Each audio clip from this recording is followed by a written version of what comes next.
जय हिंद दोस्तों। सुबह के 10 बज चुके हैं।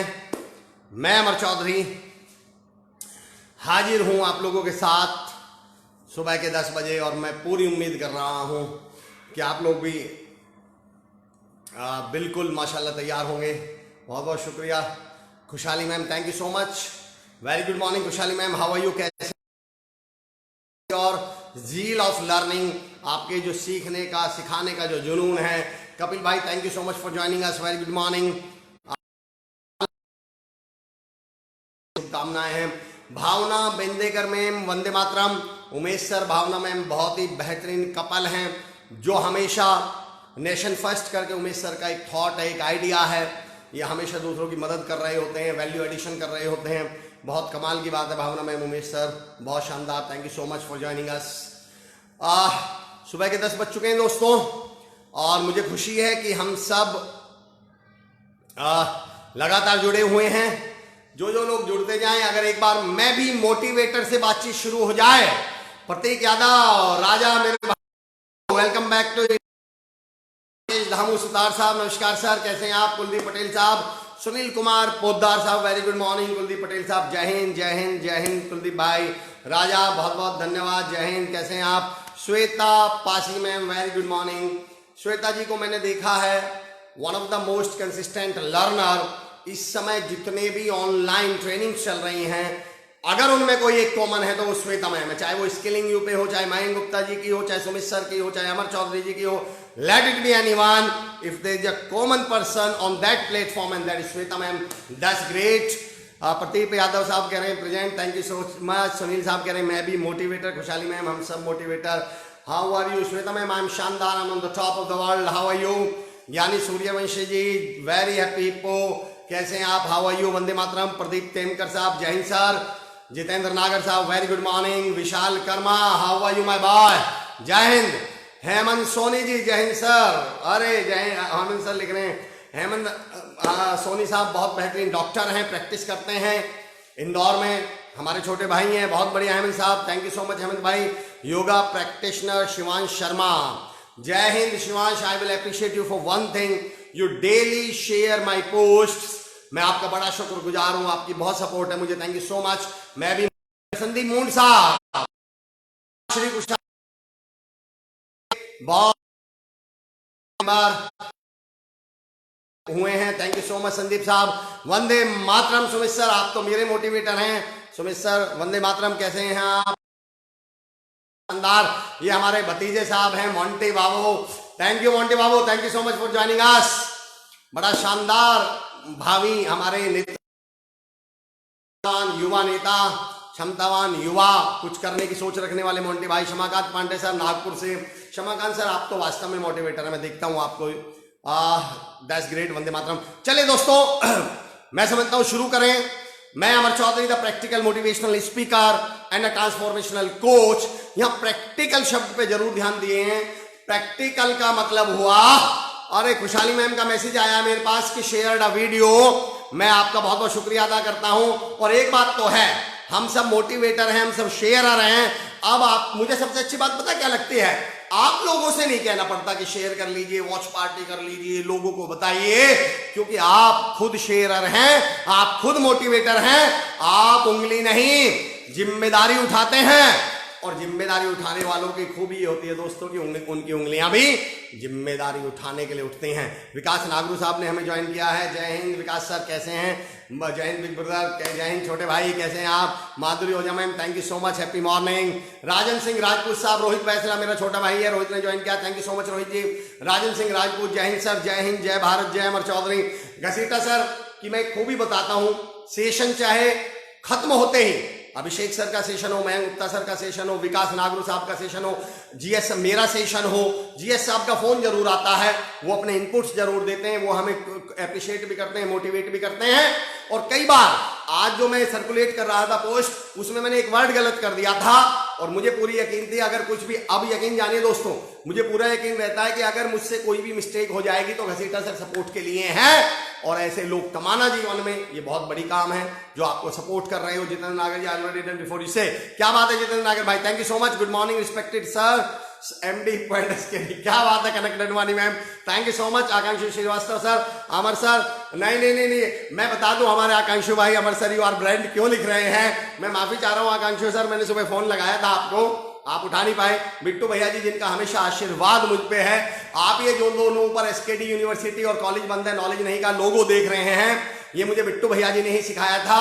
हमारे बिट्टू भैया जी साइबर क्राइम में इंस्पेक्टर हैं दिल्ली पुलिस में, और हमारे जैसे युवाओं को, गुर्जर समाज के युवाओं के लिए प्रेरणा स्रोत हैं, सबके लिए गाइड है। मैं सैल्यूट करता हूं भैया जी आपको। शुभम चावड़ा साहब, जय हिंद सर, जय हिंद। लक्ष्मण गहलोत साहब, गुड मॉर्निंग। चलिए दोस्तों मैं शुरू कर रहा हूं। मैं Amar Chaudhary, the practical motivational speaker and transformational coach, स्वागत करता आप तमाम साथियों का श्री कुशाल दास विश्वविद्यालय की इस अनूठी पहल जिसका नाम है कॉलेज बंद है नॉलेज नहीं में। साथियों, आज इस पड़ाव का अंतिम दिन है, बल्कि सही कहूं इस सफर का आज अंतिम पड़ाव है। मंजिल तो मैं इसलिए नहीं कहूंगा कि चलते रहेंगे सफर तो। Good morning Sachin Tandon sir, बेहतरीन व्यक्ति तो Sachin sir, thank you so much. Bhavna Bendekar ma'am. सुनिए दोस्तों, 5-6 पॉइंट में डिस्कस करूंगा। अमरवाणी टॉपिक है, तो अमरवाणी का ऐसा कोई मतलब नहीं है कि मैं बहुत ज्ञान रखता हूं, मुझे बहुत ज्ञान है। अमरवाणी का बस इतना मतलब है 2-4-5 जो मेरी लाइफ के ऑब्जर्वेशंस हैं, जो मैंने जीवन में थोड़ा बहुत सीखा है। बहुत कुछ तो मैं शेयर कर चुका हूं, थोड़ा बहुत जो बचा था वो याद है, मैंने बिल्ली वाली कहानी सुनाई थी आपको। बिल्ली ने शेर को पेड़ सब कुछ सिखाया, पेड़ पे चढ़ना नहीं सिखाया। राम बैसोया सर हमारे समाज के हमारे आदरणीय हैं, हमेशा युवाओं को गाइड करते हैं। मैं बहुत बहुत शुक्रिया, आपने ज्वाइन किया है सर, मेरे लिए सौभाग्य की बात है।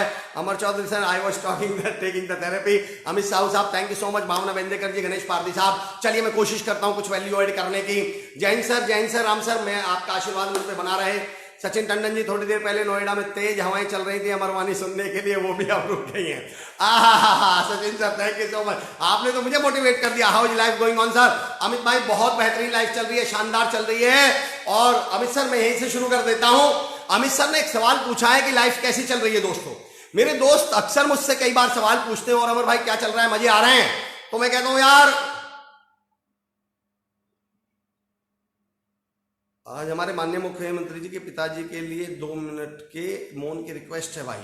जी बिल्कुल जी। मैं Rajesh Sonia Dania sir, sir we are cordially thanks to you your efforts SKD campus for this superb knowledge. Rajesh sir, thank you so much. Lalit Rathore साहब, thank you so much. Khushhali ma'am, we will keep following you sir, not the last day. Oh thank you so much. Vande Mataram sir. मैं ये कह रहा था, अभी मुझसे सवाल पूछ रहे थे कि अमित साहू भाई की लाइफ कैसी चल रही है। अक्सर मेरे दोस्त मुझसे सवाल पूछते हैं, और अमर भाई क्या चल रहा है, मजे आ रहे हैं? दोस्तों, अब जुड़ना शुरू करते हैं। 4-5 पॉइंट मैं शेयर करूंगा, और आज मैं आप लोगों के भी अनुभव जानना चाहूंगा। आप भी कमेंट में हमने जो यहां से सीखा हो, मैं आऊंगा उस विषय पर। पिंकी कोहले मैम, हमेशा आप मोटिवेट करते रहते हैं सबको, थैंक यू सो मच। तो मेरे दोस्त पूछते हैं, और अमर भाई क्या कैसी लाइफ चल रही है, मजे आ रहे हैं? तो मैं कहता हूं यार, मजे आ तो नहीं रहे, पर ले रहा हूं। वो कहते हैं मतलब? मैंने कहा यार, मजे आते थोड़ी हैं, मजे तो लेने पड़ते हैं। अगर इस जिंदगी के भरोसे बैठ गए कि ये जिंदगी हमें मजे देगी, तो भूल जाइए, कभी मजे नहीं आने वाले। मजे दिए नहीं जाते, मजे लिए जाते हैं। और आज का सेशन मैं यहीं से शुरू कर रहा हूं। दोस्तों, मैं कई बार अनुभव करता हूं, आपने देखा होगा, पहले जिंदगी कितनी मुश्किल थी, पहले लाइफ कितनी मुश्किल थी। राम सर, मेरे मुझ पर आशीर्वाद है, तो आपका मेरा परिवार पूरा देख रहा है, आपका आशीर्वाद मुझ पे बना रहे, थैंक यू सो मच। आकाश लश्करी भाई, जय हिंद सर, कैसे हैं आप? सुरेंद्र पट्टे साहब, वंदे मातरम। मेरा पॉइंट समझना दोस्तों, पहले देश तो सोच के देखो, जिंदगी कितनी मुश्किल थी, पर लोग बहुत आसान थे। समझना जिंदगी कैसे मुश्किल थी। एक मटका पानी लाने के लिए भी 3-3, 4-4 किलोमीटर जाना पड़ता था, या नल से तो खींचना ही पड़ता था कम से कम, कुएं से, नल से। यानी एक मटका पानी लाना भी कितना मुश्किल था उस समय। आप सोच के देखिए, अगर किसी रिश्तेदार या किसी दोस्त के हालचाल भी पूछने हो, ये भी पूछना हो कि तुम्हारी तबीयत कैसी है, तो उसके लिए भी 50 किलोमीटर जाओ, 60 किलोमीटर जाओ, 200 किलोमीटर जाओ। ना फोन थे, ना आपके पास कोई साधन था, जाने के लिए भी ट्रेन या फ्लाइट नहीं थी, बसें भी नहीं थी, क्या थी? बैलगाड़ियां थी, और बैलगाड़ियां भी बहुत कम लोगों के पास थी। पैदल ही निकल जाते थे। हमारे पापा जी बताया करते थे कि गाजियाबाद पढ़ने के लिए 24-25 किलोमीटर तो हमारे गांव के लोग पैदल चले जाते थे। मेरा पॉइंट समझना, जिंदगी कितनी मुश्किल थी और लोग कितने आसान थे। वो बैलगाड़ियों में भी जब धक्के दिखाते हुए जा रहे थे, तो उसमें भी गाना गाते हुए चले जाते थे। वो जब मटके से पानी लेने जाते थे, तो पनिहारन वहां भी गाना गाया करती थी। जब वो अपने रिश्तेदारों के पास पैदल जा रहा करते थे, तो उस पैदल यात्रा को भी मजेदार बना लेते थे। आज से 40, 50, 60 साल पहले लाइफ बड़ी मुश्किल थी, पर लोग बड़े आसान थे। अब लाइफ बहुत आसान है, लोग मुश्किल हो गए। बताइए कौन सी चीज आपसे एक क्लिक से ज्यादा दूर है? आपको खाना चाहिए, जोमेटो पे ऑर्डर कर दो, स्विगी पे ऑर्डर कर दो, खाना आ गया। आपको पानी चाहिए, आप मोटर का बटन दबा दो, पानी आ गया। आपको कपड़े धुलने, वॉशिंग मशीन चला दो, पानी धुल गई। ठंडा करना है, फ्रिज चला दो। कितनी आसान बन गई लाइफ, पर लोग मुश्किल होते चले गए। आसान जितनी लाइफ होती चली गई, उतने हम मुश्किल होते चले गए। आप देख रहे हो, किसी के चेहरे पे खुशी नहीं मिल सकती, किसी के चेहरे पे संतुष्टि नहीं मिल सकती, कोई प्रसन्न नहीं मिलता आपको। मैं हमेशा कहता हूं, पहले लोगों को, पहले बाई नेचुरल खुश रहा करते थे लोग, नेचुरली खुश रहा करते थे। उन्हें दुखी रहने के लिए कारण चाहिए होता था। आजकल आदमी नॉर्मली दुखी रहता है, खुश रहने के लिए कारण चाहिए। आप किसी से बोल दो, क्यों यार हंसना, अरे इसमें हंसने की कौन सी बात है, इसमें खुश रहने की कौन सी बात है? यानी उसे खुश रहने का कारण चाहिए, उसे हंसने का कारण चाहिए। पहले आदमी को दुखी रहने का कारण चाहिए होता था। जिंदगी बड़ी आसान हो गई, पर अफसोस कि हम पिंग में मजा आता था सर। आप जो मजा नहीं आता था, मैं लोनी से बीमार आदमी पैदल दवा लेने जाते थे। राम सर हमारे चाचा जी लगेंगे मुझे, छोटे होंगे पापा जी से, तो लोनी हमारे यहां से 10 किलोमीटर दूर है। लोग दवाइयां अच्छा सोचो, तो दवाई लेने जा रहा है, वो बीमार भी होगा, पर फिर भी मजे लेते हुए चला जाता था। मेरा पॉइंट समझना दोस्तों, हमने जिंदगी को बड़ा कॉम्प्लिकेटेड बना लिया है, बड़ा मुश्किल बना लिया है। मैं आज का पॉइंट यहीं से उठाऊंगा। और ये कॉम्प्लिकेटेड और मुश्किल बनाया कैसे, मैं बताता हूं। एक पहलवान बस में चढ़ते हैं, और पहलवान जी बस में चढ़ता है, कंडक्टर बोलता है टिकट, पहलवान बोलता है हम टिकट नहीं लेते। कंडक्टर को बुरा तो बहुत लगता है, पर वो पहलवान, बॉडी बिल्डर, ताकतवर आदमी उससे कहे क्या? पिंकी कॉलेज जी जी गुड मॉर्निंग, विक्रांत महाजन सर वेलकम। तो पहलवान जी कहते हैं हम टिकट नहीं लेते। अब कंडक्टर को बुरा तो बहुत लगता है, पर पहलवान से कहे क्या? अगले दिन फिर वो पहलवान चढ़ता है, कंडक्टर कहता है टिकट, पहलवान कहता है हम टिकट नहीं लेते। अब कंडक्टर को बहुत गुस्सा आता है, उसे बड़ा बुरा लगता है, लेकिन वो पहलवान ताकतवर आदमी पे कंडक्टर उसका बिगाड़ क्या सकता था? कंडक्टर कसम खाता है कि इसको मैं सबक सिखाऊंगा, टिकट। कंडक्टर अगले ही दिन से जिम ज्वाइन कर लेता है, बादाम काजू किशमिश। अब उसकी बेचारे की जो तनख्वाह थोड़ी बहुत सारी जिम में लगा दी, सारी खाने में काजू बादाम में लगा दी। एक्सरसाइज करता है, डेली जिम जाता है, काम छोड़ के भी जिम जाता है, 5-6 महीने डेली जिम जाता है। और फिर जिस दिन वो पहलवान से भी ताकतवर हो जाता है, उस दिन बस पे जाता है, पहलवान बस में चढ़ता है, कंडक्टर बोलता है टिकट, पहलवान बोलता है हम टिकट नहीं लेते। कंडक्टर बोलता क्यों नहीं लेगा, कैसे नहीं लेगा? पहलवान बोलता क्योंकि भाई साहब मैंने मंथली पास बनवाया हुआ है। पॉइंट समझना दोस्तों। हम सब वही कंडक्टर हैं, खामा चीजों को कॉम्प्लिकेटेड कर रहे हैं, खामा। अरे एक बार पूछ लेते कंडक्टर भाई साहब पहलवान से कि भाई साहब टिकट लेते क्यों नहीं हो, पर पहले ही एज्यूम करके चल लेंगे, जिम भी जाएंगे, फिर सारी दुनिया की भर की मेहनत करेंगे। मैंने कहा था याद है दोस्तों कि ये बहादुरी का दौर है। बहादुर होने के लिए युद्ध जीतना जरूरी है, युद्ध जीतने के लिए युद्ध होना जरूरी है, युद्ध होने के लिए दुश्मन का होना जरूरी है, मुश्किलों का होना। हम मुश्किलें पैदा करते हैं। मैंने कहा था अगर आपको याद हो, बॉलीवुड में फिल्में हीरो बना तब जाता है जब आप मुश्किल हो, और हीरो बनने के लिए मुश्किल का होना जरूरी है। देखिएगा ये हॉलीवुड वाले, बॉलीवुड में फिल्में किस आधार पर बनती हैं? या भ्रष्टाचार की चैलेंज चुनौतियां हैं, या महंगाई की चुनौतियां हैं, या गरीबी की चुनौतियां हैं, तो यहाँ की फिल्में बनती है महंगाई पर, बुराई पर, भ्रष्टाचार पर, अन्याय पर। हॉलीवुड में ना महंगाई है, ना भ्रष्टाचार है, ना पैसों की दिक्कत है, तो उन्होंने कृत्रिम समस्याएं पैदा की हुई हैं। एलियंस आ जाएंगे, मशीन आदमियों पे कंट्रोल कर लेंगी, ऊपर के कोई ग्रह के हम पे कब्जा कर लेंगे, कहीं कोई कुछ नहीं होने वाला। पर अगर मुश्किलें नहीं होंगी तो आप हीरो कैसे बनेंगे? और हमने मोटिवेशनल स्पीकर से सुना हुआ है, हीरो बनने के लिए तो मुश्किलों का सामना करना जरूरी है। तो अब हम पहले मुश्किलें पैदा करते हैं, फिर उनका सामना करते हैं। नॉर्मल तो हम रहना ही भूल गए, हम नॉर्मल रहना ही भूल चुके हैं। अब अगला पॉइंट मेरा दोस्तों यहीं से शुरू कर रहा हूं आज का पॉइंट। मेरा अगला पॉइंट है मैं दुखों को, अगला पॉइंट सुनना। विलास थूल साहब thank you so much, thank you for joining. Anil sir thank you for joining. Ramveer Tanwar भाई thank you so much. Rahul Kumar Mukhiya ji thank you so much. Surendra Patte साहब, माधुरी ओझा साहब। मेरा अगला, मैं 4-5 ही पॉइंट लेने वाला हूं आज, फिर आपके भी इंटरेक्शन करना चाहूंगा, आपके भी इनपुट्स जो भी होंगे। राकेश परमार साहब सही बात है sir, thank you so much, बहुत ही सारा गर्भित। ज्ञानी सूर्यवंशी जी थैंक यू। जीवन बहुत सिंपल, अच्छा गलती किसी की नहीं है कॉम्प्लिकेटेड होने में, समझना दोस्तों। We all love simplicity. ये मेरा पॉइंट समझने की कोशिश करना, गड़बड़ कहां हो रही है। We all love simplicity but we pay for complexity.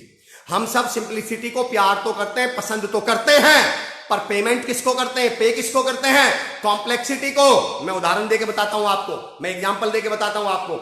आपके साथ कुछ समस्या चल रही है, आप दो ज्योतिषियों के पास पहुंचते हैं, एक ज्योतिषी आपसे बोलते हैं, मेरा पॉइंट समझना, कॉम्प्लेक्सिटी हमने शुरू करी है और हमें ही दूर करनी पड़ेगी।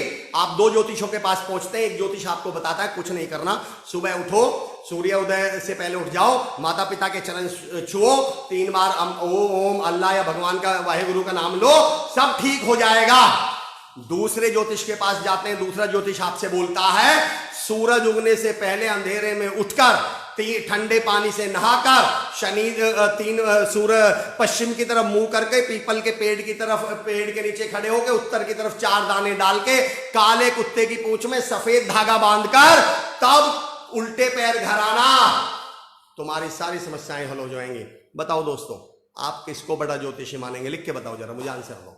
आप पहले वाले को बड़ा ज्योतिषी मानेंगे, दूसरे वाले को? बताइए जरा।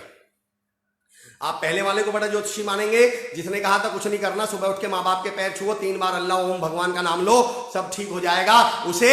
या जिसने बताया पूरब की तरफ मुंह करके पीपल के पेड़ के नीचे सूर्योदय से पहले काले कुत्ते की पूंछ में सफेद धागा बांध के उल्टे पैर घर आना? आप बड़ा किसको मानने वाले हैं? बताइए जरा मुझे, बड़ा किसको मानने वाले हैं? बताइए जरा मुझे आंसर में। मैं जानता हूं आंसर आने में, रिस्पॉन्स आने में टाइम लगता है, लेकिन कोई बात नहीं, विल टेक टाइम। पहले बड़ा किसको मानेंगे? सोच क्या घसीटा सर, जो आंसर है, जो प्रैक्टिकल आंसर है वो दीजिएगा। आपकी नजर में, हम लोगों की नजर में बड़ा ज्ञानी जानकार किसको माना जाता है? जिसने पहले वाले ने सिर्फ सिंपल बात कही, या जिसने 4-5 अगले गुण बता दिए? मैं अगला उदाहरण देता हूं, शायद आप इसको फिर से समझने की कोशिश करिए, फिर से कनेक्ट करने की कोशिश करिए। चीजें कॉम्प्लेक्स हुई क्यों है, चीजें मुश्किल क्यों हुई है, फिर से समझने की बात का बताता हूं। आप अपने घर में काले कुत्ते की पूंछ में सफेद धागा, बिल्कुल सही पॉइंट समझो मेरा दोस्तों। अगर आप किसी को पहले वाले की बात, दम नहीं पूछ रहा हूं मैं परवीन भाई, मैं ये पूछ रहा हूं आपकी नजर में बड़ा कौन है? बड़ा व्यक्ति, बड़ा ज्योतिषी, बड़ा जानकार, जो रे यार बड़ा जानकार आप उसे मानेंगे जिसने आपको 250 बातें फालतू बता दी हो। 250 बातें फालतू। आप सिंप्लिसिटी चाहते तो हैं। अच्छा चलो अगला सवाल पूछता हूं मैं आपसे, चलो मैं आपसे दूसरा सवाल पूछ लेता हूं यहीं पे। पहले वाला ज्योतिषी आपको कहता है सुबह उठ के कुछ नहीं करना है। शमाकांत पांडे सर चलिए मेरा अगला आंसर दीजिए आप लोग, शायद उससे समझ पाए आप लोग। पहले वाले ने कहा कुछ नहीं करना, सुबह उठ के आपको भगवान का नाम लेना है और माँ बाप के पैर छूने हैं, और कहता है 5,000 रुपए दे दो। आप दे देंगे? बताइए बताइए मुझे आंसर दीजिए। उसने कहा कुछ नहीं करना, सुबह उठ के पैर छूने हैं, भगवान का नाम लेना है, फीस कितनी हुई? 5,000। आप में से कितने लोग दे देंगे 5,000? जरा बताइए मुझे, आप में से कितने लोग दे देंगे 5,000 उसे? और दूसरे वाले ने इतनी रामायण सुना के कहा कि 5,000 चाहिए, बताइए आप किसको 5,000 देंगे? बताइए मुझे आंसर दीजिए। आपको पहले वाले ने सिंपल बात बताई कि कुछ नहीं करना, माँ बाप के पैर छूने, और आपसे कहता, अब वो आप पूछते हैं भैया फीस, वो कहता है जी 5,000 रुपए। आप में से कौन दे देगा 5,000 रुपए उसे? बताइए। राहुल कुमार मुखिया जी कह रहे हैं नहीं भैया उसने इतनी रामायण गाई इसलिए है। राजेश सर बिल्कुल सही, मेरा पॉइंट समझना, मैं कहना क्या चाह रहा हूं दोस्तों। दरअसल ये काम वास्तव में इतना छोटा था, पर उसको पता था कि आप इतने से काम के पैसे 5,000 रुपए नहीं देंगे, और उसे आपसे 5,000 रुपए निकलवाने थे, तो फिर उसने कामा खा के रामायण गानी शुरू कर दी, चीजों को मुश्किल बनाना शुरू कर दिया। अगर मैं आपसे कह, ये मोटिवेशन इतना मुश्किल कैसे हुआ बताइए? ये मैथमेटिक्स, जिन्होंने मेरे साथ, मेरी उम्र के जो लोग होंगे जिन्होंने हमारे साथ पढ़ाई करी है, बताइए हम में से किसी ने ट्यूशन पढ़ा था क्या अपनी लाइफ में? राजेश सर, सुनी, अमर चौधरी, घसीटा सर, मैं पूछता हूं जितनी मेरी उम्र के मेरे साथ के लोग हैं, क्या हम में से किसी ने ट्यूशन पढ़ा था मैथमेटिक्स का, फिजिक्स का, केमिस्ट्री का? हम में से किसी ने पढ़ा था क्या? एक ने भी ट्यूशन नहीं पढ़ा। अब बताओ फिर ये ट्यूशन आए कहां से? और हमें मैथमेटिक्स और इंग्लिश ये कभी मुश्किल नहीं लगी, ये मैथमेटिक्स आए। याद रखना दोस्तों, दुनिया में दो ही चीजें बिकती हैं, डर और सपने। दो ही चीजें बिकेंगी, डर और सपने। जब टीचर्स को लगा कि एक्स्ट्रा अर्निंग करनी है, अब आप सोच के देखो, आप मेरे पास इंग्लिश सीखने आए हो और मैं आपसे यूं कह दूं कि इंग्लिश, हाँ यार 1 महीने में सिखा देंगे, इंग्लिश में क्या बहुत आसान है, और आप पूछे सर फीस कितनी, मैं कहता हूं 5,000 रुपए, तो आप क्या कहें? हैं 1 महीने के 5,000 रुपए? इतनी आसान बता रहे हो, 1 महीने में सिखा भी दोगे और उसके 5,000 रुपए? आप मुझे, अगर मैंने आपको इंग्लिश आसान बता दी तो आप मुझे 5,000 रुपए नहीं देने वाले हैं। अगर मैंने आपको इंग्लिश बता दी, मैं आपसे एक सवाल और पूछता हूं शमाकांत पांडे सर, मुझे आंसर दीजिए। किसी ने बेसिक कंप्यूटर सीखे हैं? बेसिक कंप्यूटर का कोर्स किया है किसी ने, जिसमें वो ऑफिस विंडो, MS विंडो वगैरह सिखाते हैं, फोटोशॉप सिखाते हैं, पेंट वगैरह सिखाते हैं, किसी ने वो किया है? बताइए जरा मुझे, कनेक्ट करिए मेरे साथ, वो कोर्स किया है? अगर किया है तो मुझे आंसर देके बताइए कितने महीने का कोर्स था वो, कितने महीने में किया, बताइए मुझे कितने महीने में वो बेसिक कोर्स आपने कितने महीने में किया? कंप्यूटर क्लास जब आप गए कितने महीने का कोर्स था वो? मुझे जरा आंसर दीजिए इस बात का। समझना चीजें कॉम्प्लेक्स हुई क्यों हैं, हम भी चीजों को कॉम्प्लेक्स बनाते जा रहे हैं, समझना। चाहे आप ये पॉइंट हमें ये क्लियर करेगा, चाहे आपका ऑफिस हो, चाहे आपका परिवार हो, चाहे आपका घर हो, इतना कॉम्प्लेक्स करने की जरूरत नहीं है चीजों को। मुझे बताइए जिन्होंने कोर्स किया है बेसिक कोर्स कितने महीने का था? जितेंद्र नागर साहब कह रहे हैं 6 मंथ, अखिलेश डामोर साहब कह रहे हैं 3 मंथ्स।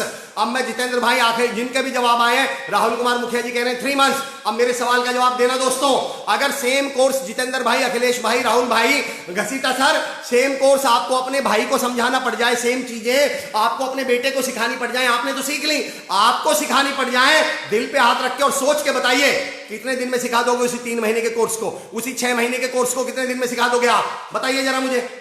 आप उसी 6 महीने के कोर्स को जो आपने 6 महीने में सीखा है, जो आपने 3 महीने में सीखा है, जो आपने 1 महीने में सीखा है, आप कितने, अगर आप अपने भाई को, बेटे को, भतीजे को, बच्चे को सिखाने लगो तो कितने दिन में सिखा दोगे अपने घर पर लैपटॉप पर बैठाकर? बताइए जरा मुझे, आंसर दीजिए जिन्होंने भी आंसर दिए।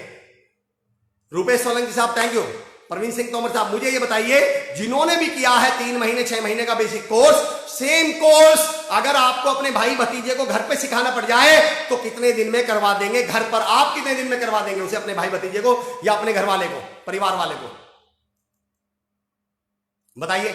अभी आप आंसर दे रहे हैं कोर्स का, अब मेरा अगला सवाल है उसे घर में करवाना हो तो कितने दिन में करवा देंगे?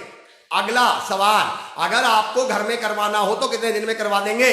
सुमित सर कह रहे हैं 15 दिन में, भूमेश शेले साहब कह रहे हैं 15 दिन में, और बताइए मुझे, मुश्किल से 15 दिन में, वो भी पार्ट टाइम में। राजेश सर बिल्कुल सही, मेरा समझना 3 घंटे में। राहुल भाई एप्ट आंसर, मैं गारंटी दे रहा हूं 7 दिन में। आप अगर सुबह बैठो ना तो शाम तक वो पूरा कोर्स कंप्लीट करवा दोगे, वही कोर्स जो इंस्टीट्यूट वाले ने आपको 3 महीने में, 6 महीने में सिखाया है। मेरा पॉइंट समझना दोस्तों, गलती इंस्टीट्यूट वाले की नहीं है। अगर वही इंस्टीट्यूट वाला आपसे ये कह देता ना भाई साहब 2 दिन में सिखा दूंगा, 3 दिन में सिखा दूंगा, फिर आप पूछते फीस, तो वो कहता 3000 रुपए, आप कहते हैं 3 घंटे के 3000 रुपए, 3 दिन के 3000 रुपए। हमारे देश में पैसा काम का नहीं दिया जाता, हमारे देश में पैसा दिया जाता है टाइम का, घंटों का, और इसीलिए ये देश बर्बाद क्यों हो रहा है? ये बर्बाद क्यों हो रहा है? जो काम 2-2, 3-3 घंटों में किए जा सकते, किए जाते हैं, किए गए तो वो काम नहीं करेगा। आप करवाने गए होंगे, टीवी रिपेयर करवाने गए होंगे, करवाने गए होंगे, आप उसे मोबाइल दिखाते हैं और वो मोबाइल, भाई साहब आप 4 दिन बाद आ जाइएगा। आप नोटिस करके, याद करके, प्रैक्टिकली मुझे बताना, जब आप 4 दिन बाद, वो कहता कितने दिन बाद आ जाइएगा? 4 दिन बाद। 4 दिन बाद आप जाते हैं तो कई बार तो ऐसा भी हुआ होगा कि आप वहां पहुंच गए, उसने कहा अच्छा आप आ गए, वो भाई साहब अभी बैठिए आपको 10 मिनट में दे रहे हैं, और उसने आपको वो मोबाइल, लेकिन जब उसे 10 ही मिनट में वो ठीक होना था तो पहले ही दिन 10 मिनट में ठीक करके क्यों नहीं दिया? क्योंकि उसे आपसे उसे ठीक करने के 500 रुपए लेने थे। और अगर वो आपसे ये कह देता ना भाई साहब 10 मिनट में ठीक हो जाएगा, 10 मिनट का काम मैं अभी करके दे रहा हूं, और फिर वो 10 मिनट में आपसे 500 रुपए मांगता, तो आप ही उसे 500 रुपए नहीं देने वाले थे, आप 50 रुपए निकाल के देने वाले थे। 10 मिनट के 50 रुपए, अरे उसने 10 मिनट के 500 नहीं मांगे हैं, उसने मोबाइल ठीक करने के 500 मांगे हैं। लेकिन हमारे यहाँ काम का पैसा ही नहीं देगा कोई, इसलिए हम काम को करने का ड्रामा करते हैं, इसलिए हम काम को 2 घंटे के काम को खींचते हैं। आज के बाद मैं आपसे कह रहा हूं दोस्तों, समझने की कोशिश कीजिएगा, अपनी लाइफ में जब भी मौका मिले तो do not negotiate for money, negotiate for time. मेरा पॉइंट समझना, मैं क्या कहना चाह रहा हूं। Do not negotiate for money in your life, negotiate for time. आज के बाद जब आपका कोई मोबाइल या टीवी वाला आपसे ये कहे 5 दिन 6 दिन लगेंगे, उससे बोलना सर पैसे बताओ, बोले 500 रुपए पर मुझे 2 घंटे में दे दो।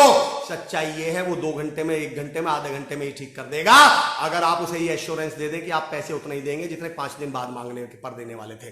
दरअसल हकीकत पैसे हैं ही नहीं। हमारे यहाँ बचपन से ही ब्रिंगिंग कैसी हुई है, अपब्रिंगिंग कैसी हुई है हमारे, याद है? वो पापा जी से आप पेट्रोल के पैसे मांगते थे तो हमारे पापा जी का डायलॉग क्या होता था? स्कूटर में पेट्रोल के लिए पैसे दे दो। पापा जी क्या बोलते थे? अभी परसों ही तो डलवाया था पेट्रोल।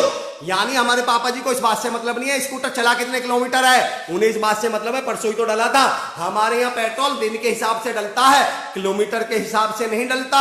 हमारे यहाँ पैसे काम के नहीं है, टाइम के हैं। इसलिए जब आपके यहाँ मजदूर आता है ना तो घंटे में कर सकता था उसे 8 घंटे में खींचता है, क्योंकि आप उसे पैसे नहीं देने वाले हैं। आइंदा जब भी आप बाहर निकले अपने लिए भी तय कर लूंगा, मैं इस बात 1.5 घंटे बोलूंगा, 1 घंटे मैं इस बात के पैसे लूंगा कि मैं अपने बोलने के, मैं अपने काम के पैसे लूंगा, टाइम के नहीं। और जिस दिन लेने लगेंगे, यकीन जानिए, मैं यहाँ पैसे की बात नहीं कर रहा हूं, माफी चाह रहा हूं, मैं यहाँ पैसे की नहीं वैल्यू की बात कर रहा हूं। तो वैल्यू काम की करिए लोगों की, टाइम की नहीं कि उन्होंने कितना टाइम दिया। सवाल ये उन्होंने कितना काम किया। चीजों को आसान बनाना शुरू करिए, चीजों को कॉम्प्लेक्स मत करिए। Depends on teacher and learner both. क्या बात कही आपने Rashmi Voda ji, thank you so much for joining. मेरा अगला पॉइंट था जो मैं दूसरा पॉइंट, जिंदगी को आसान बनाइए दोस्तों। मैं कह रहा हूं, दिल पे हाथ करके कह रहा हूं, लिटरली जिंदगी बहुत आसान है। हमारे दिमाग में किसी ने ये घुसा दिया। अच्छा, कई बार तो आप देखिएगा हम अपनी जिंदगी में प्रॉब्लम्स इसलिए भी बताते हैं ताकि सामने वाले को ये नहीं लगे यार इसकी जिंदगी में प्रॉब्लम ही नहीं है।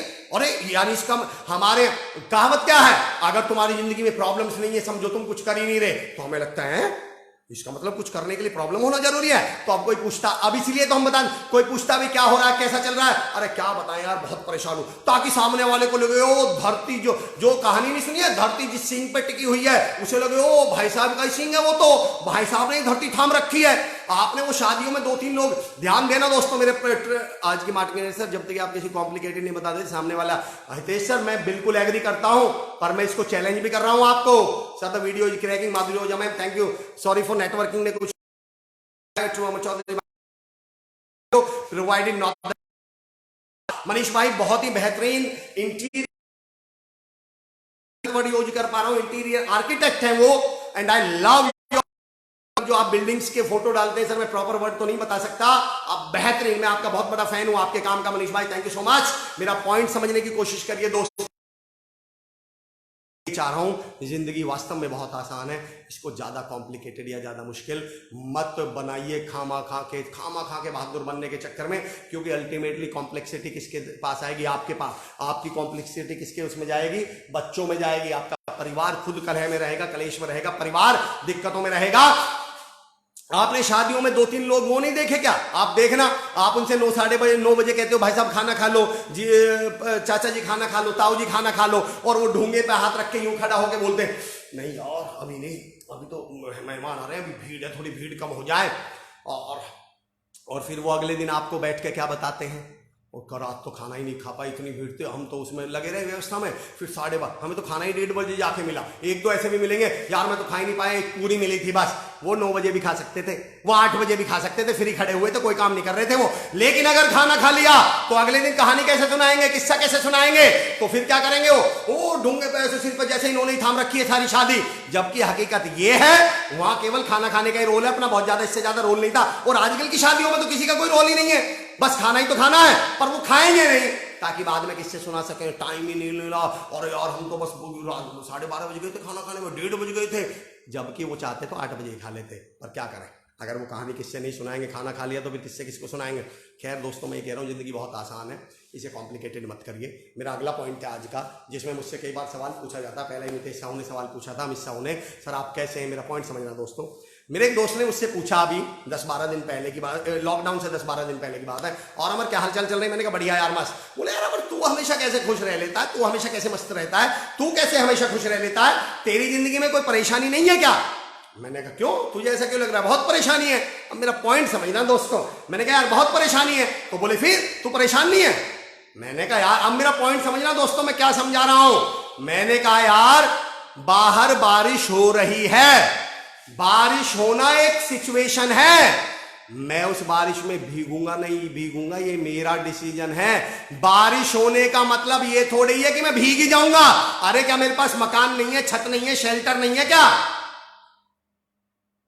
परेशानी होना तो एक सिचुएशन है, उस परेशानी में मैं परेशान होऊंगा या नहीं होऊंगा, ये मेरा डिसीजन है।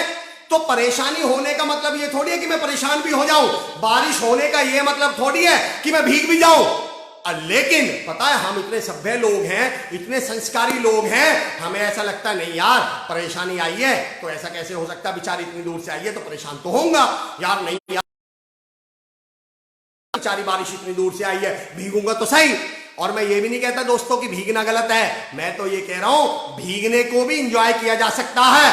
भीगने का मतलब हमेशा परेशान होना नहीं। मैंने एक बहुत खूबसूरत लाइन पढ़ी थी कि दुनिया में 2-4 लोग ही बारिश को एंजॉय कर पाते हैं, बाकी तो उसमें भीगते हैं। भीगने को भी एंजॉय किया जा सकता है। दुख, तकलीफ, परेशानी आपके दरवाजे पर आए हुए किसी व्यक्ति की तरह है। आपके दरवाजे पर किसी के बैल बजा देने से, आपके दरवाजे पर किसी के आ जाने से ये तय नहीं हो जाता कि वो आपके घर में भी आ जाएगा। वो घर में तो तब आएगा जब आप दरवाजा खोलेंगे, जब आप गेट खोलेंगे।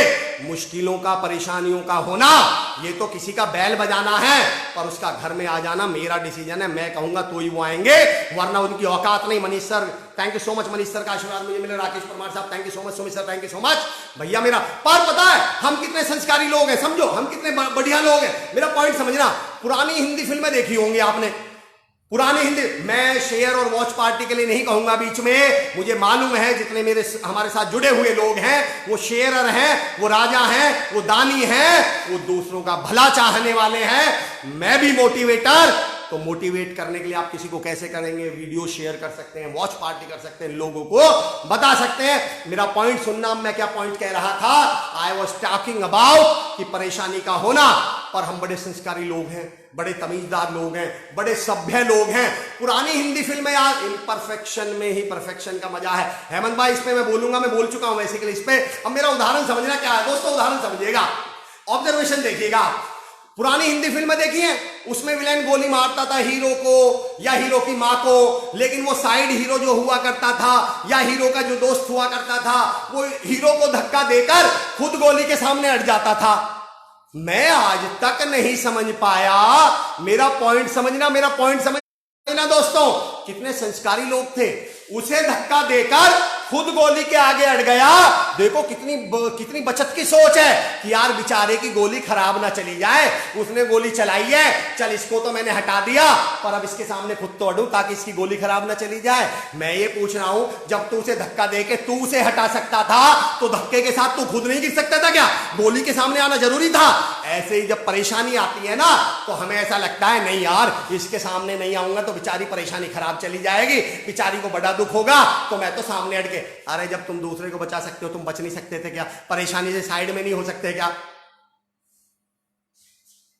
मुझे मुझे मुझे राजेश सोनी सर की एक लाइन याद आ रही है, मेरी कॉपी में आज भी लिखी हुई है। उन्होंने कहा था कि दुनिया में परेशानी का हल परेशान होने में नहीं, काम करने में है। मुझे याद है हम इंदौर में बैठे हुए थे और राजेश सोनी सर ने ये बात कही थी, मेरी डायरी में आज भी लिखी हुई है, परेशानी का हल परेशान होने में नहीं, उस पर काम करने में है। मेरे आइडियल, मेरे आदर्श, जिन्हें मैं अपना मेरे बड़े भाई राजीव चौधरी जी ने एक बात कही थी। मैं गुड़गांव इंटरव्यू देने गया, जब मैं यंग था बिल्कुल, इंटरव्यू बिगड़ गया, मैं आया और मैं छत पर बैठ के रो रहा था। गांव में हम रहते हैं, अभी भी रहते हैं, तब भी गांव में रहते थे। मेरी मम्मी, उनकी चाची, सगे ताऊ जी के बेटे थे मेरे राजीव भाई, वो घर आए। उन्होंने कहा, बीबी बोलते थे मम्मी को, वो बोले बीबी अमर कहाँ है? मम्मी ने कहा वो तो ऊपर है बेटा, उसका कोई इंटरव्यू बिगड़ गया, वो तो ऊपर बैठ के रो रहा है। राजीव भाई आए, उन्होंने मुझसे, मेरे आइडियल डीएसपी बने वो बाद में, वो मेरे आइडियल, उन्होंने मेरे पास आए और मुझसे आकर, मुझसे कुछ नहीं बोला, मेरे पास बैठ के रोने लगे। और मैंने उनकी तरफ देखा, मैंने कहा इन्हें क्या हुआ? मैंने कहा भैया आपको क्या हुआ? बोले यार मम्मी, बीबी बता रही थी तेरा इंटरव्यू बिगड़ गया, मैंने सोचा तू रो रो के ठीक कर रहा है तो तेरे साथ ठीक करवा दूं। मैंने कहा ये क्या बात हुई? उस दिन मेरे बड़े भाई ने मुझसे कहा था कि अमर, जितना टाइम तो पिछले इंटरव्यू के बिगड़ने के रोने पे लगा रहा है ना, उतना टाइम अगले इंटरव्यू की तैयारी में लगा। जिंदगी में दोबारा नहीं रोना पड़ेगा। दिक्कत तो इस बात की है दोस्तों, हम तो एक इंटरव्यू को बिगड़ने का रोना तब तक रोते हैं जब तक अगला इंटरव्यू ना बिगड़ जाए। क्योंकि जो मजा रोने में है, मैं तो हमेशा कहता हूं, जो मजा रोने में है, जो मजा सहानुभूति में है, जो बेचारा सुनने में है, वो मजा दुनिया में काम करने में थोड़ी है। सहानुभूति अपने आप में दुनिया का सबसे बड़ा जहर है दोस्तों। बस मैं ज्यादा वो नहीं बोलने वाला। आप अभी भी यंग है बॉस। अहमद भाई थैंक यू सो मच। तब मैं किशोर अवस्था की बात बता रहा हूं आपको। Thank you so much. मेरा पॉइंट समझना, अगले इंटरव्यू की तैयारी में टाइम लगाइए पिछले इंटरव्यू पे रोने की बजाय, ताकि अगले इंटरव्यू पे ना रोना पड़े। मेरा एक पॉइंट समझना दोस्तों, मैं तो ये कहना चाह रहा हूं कि जिंदगी बड़ी आसान है। अब मेरा पॉइंट समझना जिस पे मैं आ रहा हूं, होना दोनों अलग अलग हैं। अब मेरा उदाहरण समझना, जो मैंने, उसने मुझसे कहा यार तू दुख नहीं होता, तू दुखी नहीं होता, तेरी जिंदगी में आसपास नेगेटिव लोग नहीं है, दुखी लोग नहीं है, तेरे आसपास कोई ऐसा व्यक्ति नहीं है जो नेगेटिव बातें करता हो। मैंने कहा मैं तुझे कारण बताता हूं मैं क्यों नहीं होता। मैंने कहा एक काम कर, एक पोस्टर बना, उस पर लिख दुख। मेरा उदाहरण समझना दोस्तों। मैंने कहा उस पर लिख दुख। उसने पोस्टर बनाया और मैंने कहा मुझे ये व्हाट्सअप कर दे। उसने मुझे व्हाट्सअप कर दिया। बोला मिल गया पोस्टर, दिख गया। मैंने कहा मुझे तो नहीं दिख रहा। बोले यार कैसी बात कर रहा है, मैंने तो भेज दिया। मैंने कहा पर यार मुझे तो नहीं दिख रहा। बोले यार कैसी बात कर रहा है, इधर से सेंड दिखा रहा है। मैंने कहा यार पर मुझे तो नहीं दिख रहा। अब लॉकडाउन से पहले की बात है, उसको वो भी बड़े उसमें था, 10-5 किलोमीटर दूरी रहता। आ गया कार उठा के और बोला यार कैसे नहीं दिख रहा, मैंने तो भेज दिया। उसने मेरा मोबाइल उठाया और जैसे ही देखा और माथा पकड़ के बोला अरे यार नेट तो ऑन कर, इसे डाउनलोड तो कर, तभी तो दिखेगा। और ऐसा ही बोलते ही वो मेरी तरफ देखा और उसने यूं मेरी तरफ देखा और भी यही समझाना चाह रहा था, तेरे दुख का पोस्टर भेज देने से मेरे स्क्रीन में नहीं आ जाएगा। ये तब आएगा जब मैं डाउनलोड करूंगा। और मैं दुखों को डाउनलोड नहीं करता मेरे भाई, मैं नेगेटिविटी को डाउनलोड नहीं करता हूं। तेरे नेगेटिविटी भेज देने से मैं नेगेटिव नहीं हो जाऊंगा। दुनिया के दुख भेज देने से मैं दुखी नहीं हो जाऊंगा। सिचुएशन परेशानी वाली हो जाने से मैं दुखी नहीं हो जाऊंगा, जब तक मैं उसे डाउनलोड करने का डिसीजन ना लूं। और मैं दुखों को डाउनलोड नहीं करता मेरे यारों, मैं दुखों को डाउनलोड नहीं करता दोस्तों। मैं आपसे पूछता हूं, आप दुखों को डाउनलोड करते हैं क्या? और हकीकत तो यह है, बीती बिताई छोड़कर आगे की सुधी ले। क्या बात है चौधरी सर, क्या बात है। Thank you so much. What is so socially rip, रास्ते बदलो मत, रास्ते बनाओ। क्या बात है राजेश साहब, हर इंसान को पास प्रॉब्लम सॉल्व करने के तरीके हैं, अगर ये तरीका निकलते हैं तो प्रॉब्लम सॉल्व। बिल्कुल सही। अफसोस इस बात का था सर, हम प्रॉब्लम में रहना पसंद करते हैं, प्रॉब्लम से निकलना। मैंने कहा था ना सहानुभूति। दरअसल मैं बताता हूं, अब तो सर आपने वो तैयार कर ली कि आप लोगों के इंटरव्यू सक्सेस करवा देते हैं। Hitesh Kumar Trivedi sir thank you so much. आपका प्यार है, ये तो आप सब साथियों का प्यार है। अपने आप से पूछिए क्या आप दुखों को डाउनलोड करते हैं, और फिर तय करिएगा कि जिंदगी में आप। एक बात याद रखना दोस्तों, मेरी एक थॉट है, मैं एक लाइन कहता हूं, no option for downloading. Sumit sir आपसे ही तो सिखाया है मैंने। सुमित सर को मैं बता दूं दोस्तों, one of the fantastic person I have met in my life, positive. मैं सुमित सर के बारे में एक बात हमेशा कहा करता हूं, मैंने सुमित सर से आज तक किसी थर्ड पर्सन के बारे में नेगेटिव बोलते, या तो सर उसके बारे में बात ही नहीं करेंगे, और बात करेंगे तो पॉजिटिव। मैं सुमित सर के साथ 10 सालों से हूं, मैंने आज तक फोन पर पास बैठे हुए कभी थर्ड व्यक्ति के बारे में सुमित सर को या तो पॉजिटिव बोलते हुए सुना है या फिर बोलते हुए नहीं सुना। मैंने कभी नहीं सुना उन्होंने किसी के बारे में नेगेटिव बोला हो। Salute to you sir. दुखों को डाउनलोड नहीं करता, गजब की line, never download negatives in life, so true. Thank you so much. Vikrant Mahadani sir thank you so much. Bharat Shah साहब क्या बात है sir, Bharat Shah sir thank you. Umesh Patle sir आपको देखकर ऐसे लग रहा है कि आप बिल्कुल मेरे सामने ही बात कर रहे हैं। उमेश भाई बिल्कुल मैं आपके ही सामने हूं। दिल में छुपाए बैठे हैं तस्वीर यार की, जब जरा नजरें झुकाई देख ली। तो उमेश भाई हम वैसे तो करीब करीब ही हैं। मेरा एक उदाहरण समझना दोस्तों, मैं एक लाइन बोलता हूं कि दुनिया में 93.79% लोग दुखी रहने के मामले में आत्मनिर्भर हैं, सेल्फ डिपेंडेंट हैं। इन्हें दुखी रहने के लिए किसी की जरूरत ही नहीं पड़ती, ये खुद ही दुख होंगे। ये बात को देखो, पहले बात हुआ करती थी, अब समस्या हुआ करती है। आप अंतर देख रहे हैं पहले और आज के समय में। पहले लोग कैसे बोलते थे, यार एक बात है मेरे पास जूते नहीं है। देखना, मान लो हमें कहीं शादी में जाना है, बारात में जाना है, बाहर जाना है, तो पता है जैसे दो दोस्त तैयारी कर रहे हैं, चल यार बारात में चलेंगे, शादी में, यार पर एक बात है मेरे पे तो जूते ही नहीं है। आज की बात सुनो, पर यार एक समस्या है, मेरे पास तो जूते ही नहीं है। यार ये बात समस्या में कैसे बदल गई? हम नॉर्मल बातों को भी समस्या के तौर पे पैदा करते हैं। पर यार एक समस्या है, बस से कैसे जाएंगे, ये समस्या कैसे हो सकती है, ये तो एक बात है। पर हमने ये मान के चला हुआ है, हम अब बातें करते ही नहीं, हम समस्याओं पे बात करते हैं, ताकि सामने वाले को ऐसा लगे कि यार कोई बड़ा ही डिस्कशन चल रहा है, कोई बड़ी बात चल रही होगी। भाई साहब कई लोग तो ऐसे होते हैं, अरे यार भाई साहब को जब भी देखो ना खैर मैं एक पॉइंट दे रहा हूं, अगर आप सुन पाए तो एक पॉइंट दे रहा हूं। मैं हमेशा बोलता हूं किसी भी विषय पर 3 तरह की बातें हो सकती हैं दोस्तों, समझना। एक बीमारी की किसको बोलते हैं? यार देश में भ्रष्टाचार बहुत है, देश में महंगाई बहुत है, देश में ये बहुत है, देश में वो बहुत है। मैं एक बार टेम्पो से जा रहा था। हम उन बातों को अक्सर क्या करते हैं दोस्तों जिनके हल हमारे पास ना हो। मैं एक बार ऑटो से जा रहा था, ऑटो में 2-3 लोग बैठे थे। यार इस देश में ना आतंकवाद बहुत है, भ्रष्टाचार बहुत है, सरकार को इसमें कंट्रोल करने के लिए कोई सख्त कदम उठाने चाहिए। मैंने कहा यार तुम कह रहे हो भ्रष्टाचार बहुत है, महंगाई बहुत है, तुम इसको सरकार को सख्त कदम उठाने चाहिए, बढ़ तो तुम्हारी टमी भी बहुत रही है, तुम भी इसके खिलाफ कोई सख्त कदम उठा लो, पर इसमें तो खुद को काम करना पड़ेगा ना। वो बातें करो जिस पे कुछ करना ही ना पड़े, कितना मजा आएगा। ऐसी समस्याओं पे डिस्कशन करो, हम ग्लोबल वार्मिंग पे डिस्कस करो, अमेरिका और ईरान के मुद्दों पे डिस्कस करो, चाइना वुहान के बारे में डिस्कस करो। अरे ऐसी बात करो, साउथ कोरिया ने भैया परमाणु परीक्षण कर दिया, चाइना ने परमाणु परीक्षण कर दिया, ऐसे डिस्कशन करो यार। अपने बच्चे की पढ़ाई का क्या डिस्कशन करना, अपनी कंपनी में मैं कैसे काम कर सकता हूं उसका क्या डिस्कशन करना, अपनी टीम में मैं कैसे कंट्रीब्यूट करता हूं, ये छोटी बातें हैं। हम बड़े लोग, हम मोटिवेशनल स्पीकर्स को सुनने वाले लोग, हम बड़ी बातें करेंगे। हम कौन सी समस्या हल करेंगे? ओजोन परत में छेद हो चुका है, हम उसे बंद करेंगे। तो छोटे मोटे लोग नहीं है, हम अपनी टीम में हुए छेद को बंद नहीं करने वाले। हम कौन सा काम करने वाले हैं? हम डोनाल्ड ट्रंप को कुर्सी से हटाएंगे, हम अपनी आलस्य को नहीं हटाएंगे, क्योंकि ये तो छोटा काम है। हम छोटी सोच के आदमी थोड़ी हैं, हम तो बड़ी सोच के आदमी हैं, बड़े काम करने वाले हैं। खैर माशाल्लाह बढ़िया सर, करते रहो, बड़ी सोच आपको बहुत बहुत मुबारक। एक ने मुझसे एक बार कहा ज्यादातर लोग दूसरों से दुखी हैं। क्या बात है रोहित बाबू, बिल्कुल सही कह रहे हैं। मेरा दोस्तों, मेरा एक उदाहरण समझना, मैं क्या कहना चाह रहा हूं। मेरे एक दोस्त ने एक बार कहा कि यार इस दुनिया में ना अच्छे लोग मिलना बड़ा मुश्किल है, दुनिया में अच्छे लोग। अब मेरा पॉइंट समझना, मैं उदाहरण क्या दूंगा, बारीक उदाहरण है, बहुत भरोसे से दे रहा हूं आप लोगों को, बहुत बारीक उदाहरण है दोस्तों।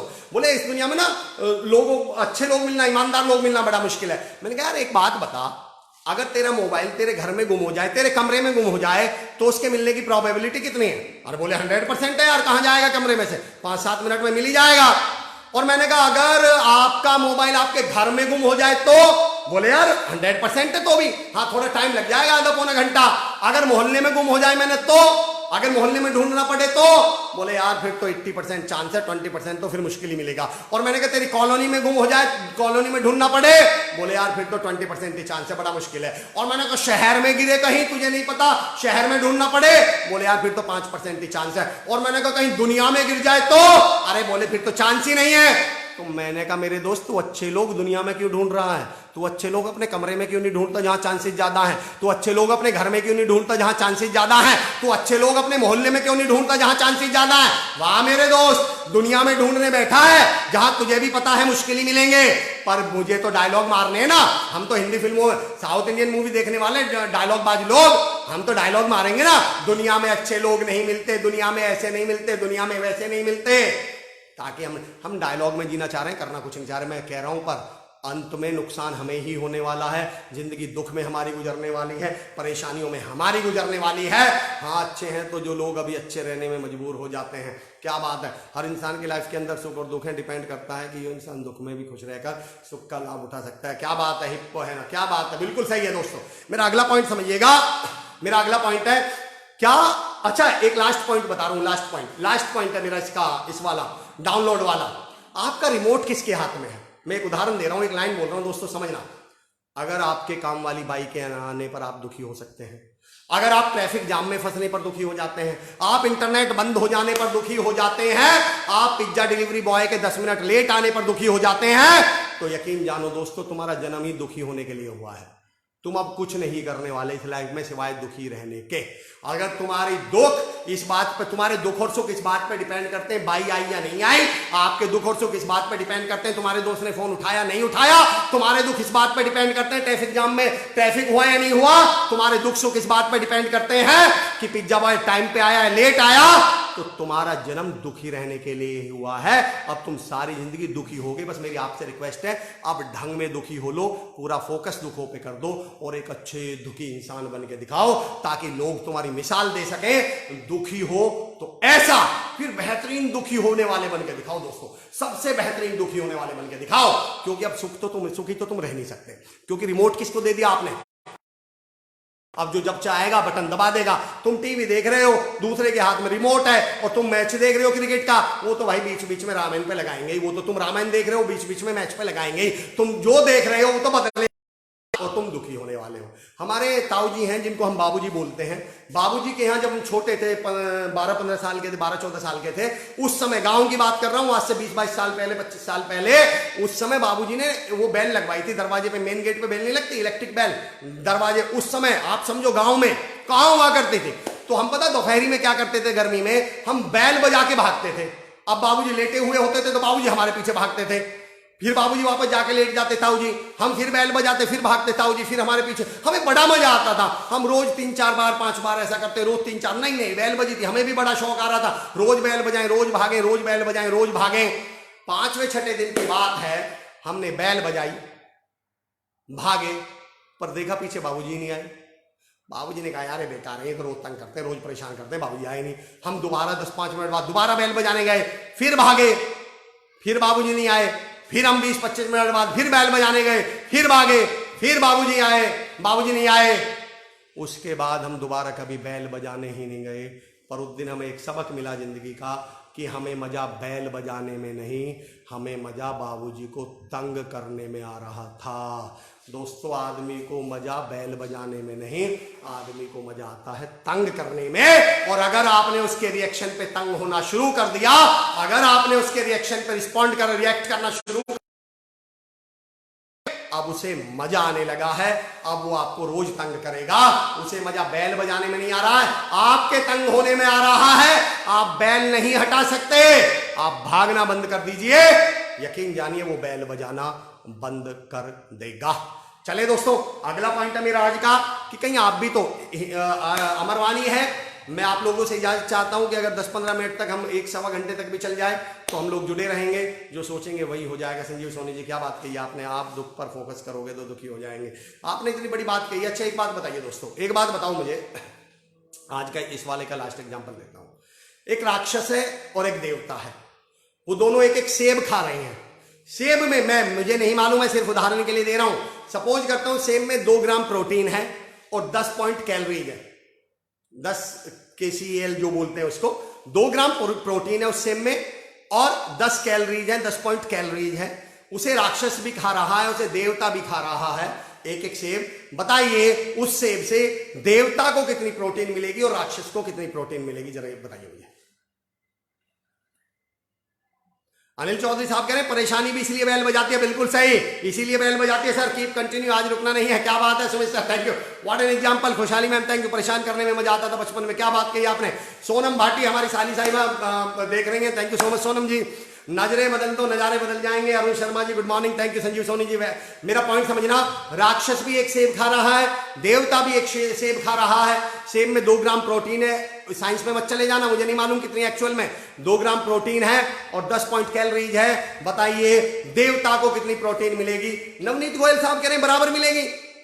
बराबर घसीटा सर, कैसी बात कर रहे हो यार, कैसे मिल जाएगी बराबर? वो राक्षस है, सेब उसको बराबर कैसे दे देगा कैलोरी, बराबर कैसे देगा भाई? जो अच्छा आदमी है, जो देवता है, राक्षस को कम क्यों मिलनी चाहिए ना। Sunil Verma ji thank you so much, thank you sir. अच्छा बराबर मिलेगी, yes sir please take your time, thank you so much. Vandana Jain ma'am कह रही है और बराबर मिलेगी। दोस्तों मैं भी यही बताना चाह रहा हूं, आपके दिमाग को यह नहीं पता होता कि आप राक्षस वाला थॉट सोच रहे हैं, दिमाग वाला थॉट सोच रहे हैं। उसे बस इतना पता है मेरे मालिक साहब सोच रहे हैं, मेरे मालिक साहब किसको सेब दे रहे हैं, मेरे मालिक साहब किसको पानी दे रहे हैं, मेरे मालिक साहब किसको खाद दे रहे हैं, वो उसको उतना ही मजबूत बना देता है, बराबर की मजबूती देता है। आप नेगेटिव सोचोगे तो राक्षस वाला थॉट बड़ा बन जाएगा और अच्छा सोचोगे तो देवता वाला। पर आपके दिमाग को इससे कोई फर्क नहीं पड़ता कि आप देवता को खाद पानी दे रहे हैं, कैलोरी दे रहे हैं, प्रोटीन दे रहे हैं या राक्षस को, वो तो सबको बराबर ही देगा। आप अपने दिमाग में जैसे थॉट शुरू कर देंगे, जैसे सोचना शुरू कर देंगे, चीजें वैसी आनी। और मैं एक और बता दूं, इन थॉट्स की एक खूबी बताता हूं आपको। एआई का नाम सुना होगा, आर्टिफिशियल इंटेलिजेंस। जब आप यूट्यूब पे 2 दिन कॉमेडी चैनल देख लीजिए, आप यूट्यूब पर 2 दिन कॉमेडी वीडियोज देख लीजिए, बताइए आपके रिकमेंडेशन में कौन से वीडियोज आने शुरू हो जाएंगे? बिल्कुल सही, कॉमेडी वाले। आप सैड न्यूज देख लीजिए, आपके रिकमेंडेशन में भी बाकी के नीचे जो पॉपअप में आएंगे, नीचे जो लिस्ट में वीडियोज आएंगे, वो कैसे आएंगे? Sad videos. अब आप कहोगे देखो यार, मैं तो इसलिए देख रहा था क्योंकि वहां सैड वीडियोज पड़े थे। अरे वो आए क्यों? क्योंकि तुमने सैड न्यूज देखने। दरअसल जब आप दुखी रहना शुरू करते हैं, यकीन जानिए आपके पास सच में दुखी रहने के बहुत सारे कारण आ जाते हैं। और जब आप खुश रहना शुरू करते हैं तो आपके पास खुश रहने वाले वीडियोज की रिकमेंडेशन यानी खुशी वाले थॉट्स आने लगते हैं। तय आपको करना है कि आप शुरू क्या करते हैं। सर आपके विचार हमारे पर नहीं था। Thank you so much ma'am, thank you so much. ये तो आप सबका सहयोग, आप सबसे सीखा है। चलिए दोस्तों, एक पॉइंट है आज का, क्या आप भी दूसरों में, और मैंने पहले दिन से कहता रहा हूं, इस सीरीज के पहले दिन से कह रहा हूं, मैं कोई बात इसलिए नहीं कह रहा कि महान बन जाइए, मैं इसलिए कह रहा हूं जितना अच्छा, जितना बेटर, जितना पॉजिटिव बनेंगे, फायदा अल्टीमेटली किसका है? अपना है। जब आप दूसरे का भी भला कर रहे होंगे तो अल्टीमेटली आप भला अपना ही कर रहे हैं एक्चुअली। अगला उदाहरण सुनिए कि कहीं आप भी तो दूसरों में कमियां नहीं ढूंढते हैं। मेरा उदाहरण टॉपिक क्या है? कहीं आप भी तो दूसरों में कमियां नहीं, आपसे कमियां ढूंढने के लिए इसलिए मना नहीं कर रहा कि महान बन जाओ, मैं दूसरा कारण पूछूंगा। अच्छा एक बात बताओ मुझे, अगर आपको बर्तन खरीदने हैं तो आप कहां जाएंगे? बर्तन बाजार या कपड़ा मार्केट? जरा इसमें थोड़ा सा आप मुझे रिप्लाई करिएगा, थोड़ा सा रिप्लाई करिएगा आप मुझे। अगर आपको बर्तन खरीदने हैं तो आप कहां जाएंगे? बर्तन बाजार या कपड़ा मार्केट? बताइए मुझे। अगर आपको बर्तन खरीदने हैं तो कहां जाएंगे? कपड़ा बाजार या बर्तन मार्केट? बर्तन बाजार या कपड़ा मार्केट? एक आंसर दे दीजिए, फिर तो आगे मैं खुद ही कनेक्ट करूंगा। कहां जाएंगे आप लोग? अगर आपको बर्तन खरीदने हैं तो आप लोग कहां जाने वाले हैं? कमियां और की बात कर रहा हूं मैं, कमियां और खूबियों की बात कर रहा हूं। हमारे दुनिया में 2 कंसेप्ट हैं, कमियां और खूबियां, कमियां और खासियतें। प्रणीता बागले जी कह रहे हैं बर्तन बाजार। निश्रिन कातका साहब, आपके जुनून को सलाम आप लोगों को मैं मानता हूं। देखिए ऑनलाइन किसी को सुनना बोलने से ज़्यादा मुश्किल है, क्योंकि बोलने वाला तो फिर भी बोले जा रहा है, उसका दिमाग बोलने की तरफ लगा हुआ है। आप लोगों को तो बैठ के एक जगह सुनना है, ये बहुत चैलेंजिंग काम है जो आप कर रहे हैं। Thank you so much. आपने कहा बर्तन बाजार, अब मैं यहाँ से सारे अगले उदाहरण मैं खुद दे दूंगा, बस आप कनेक्ट करते चलिएगा। मैं 2 विषयों पे बात करूं कि आप दूसरों में भी कमियां ढूंढते हैं, दूसरों में कमियां निकालते हैं कि आप भी? कमियां और खासियत हमारी दुनिया में 2 चीजें हैं। जब आपने बर्तन खरीदने गए तो आप बर्तन बाजार गए, आप अगर कपड़ा खरीदने जाएंगे तो आप कपड़ा मार्केट जाएंगे, सराफा जाएंगे, सोने के बाजार में। बिल्कुल सही, आप कपड़ा मार्केट में जाएंगे। क्यों? क्योंकि कपड़ा वहां मिलता है। बर्तन बाजार क्यों गए? क्योंकि बर्तन बाजार में मिलते हैं। अगर आपको सोना खरीदना है तो बताइए आप कहां जाएंगे? आप सराफा में जाएंगे या बर्तन बाजार में? क्यों गए आप सराफा? क्योंकि सोना कहां मिलता है?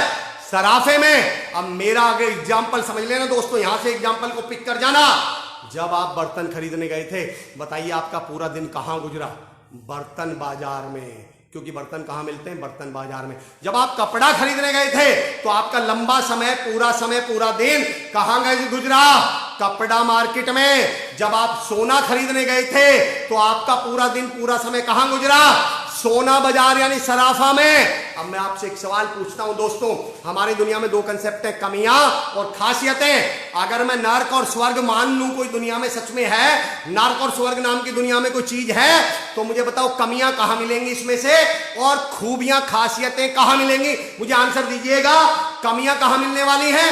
खैर मैं समझ गया आपका आंसर, कमियां नर्क में मिलने वाली हैं और खूबियां, खासियतें स्वर्ग में मिलने वाली हैं। अब मेरा पॉइंट समझना, जैसे फ्रीक्वेंसी को चॉइस करोगे गाने वैसे ही सुनाई देंगे। हितेश कुमार साहब क्या बात सर, आपको तो हम लोग पूरा दिन बैठ के सुन सकते हैं। कपिल पाठक साहब अमृतसर से और सुमित सर से ही सीखा है, डट के रहिए। क्या बात है पिंकी मैम।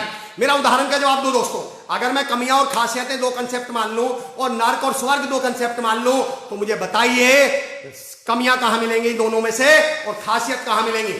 बताइए मुझे जरा आंसर दीजिए। सर आप जो एक कर रहे हैं वो भी बुराई करने से हमें, बताइए मुझे आंसर दीजिए जल्दी। कोई एक व्यक्ति आंसर दे दे, फिर मैं अपना कंप्लीट करूंगा।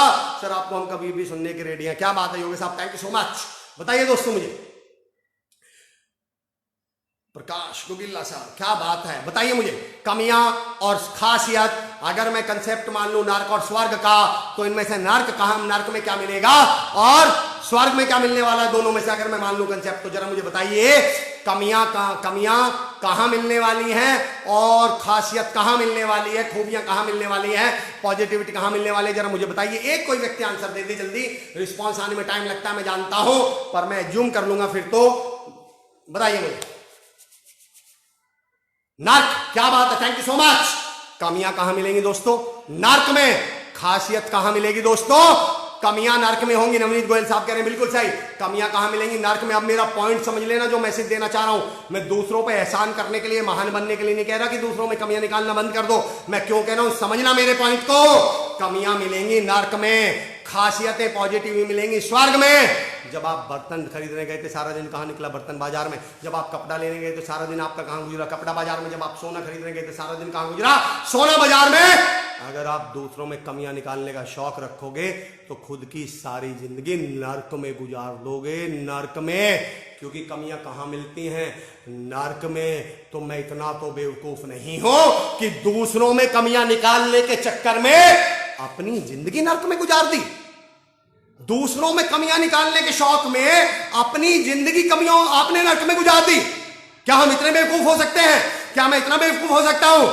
मैं दोस्तों ये कहता हूं, अगर दूसरों में कमियां निकालते रहोगे ना तो खुद की जिंदगी नर्क में गुजर जाएगी।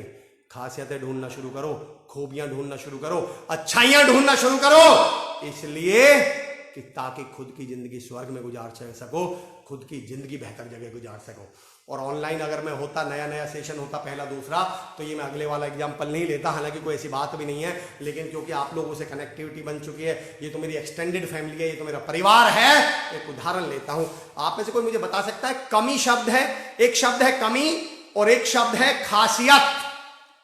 तो मुझे कोई बता सकता है कमी शब्द के अंदर कुछ लगा के ऐड करके नया शब्द कुछ बन सकता है क्या? कमी शब्द में कुछ नया ऐड करके या कुछ निकाल के कोई नया शब्द बन सकता है क्या?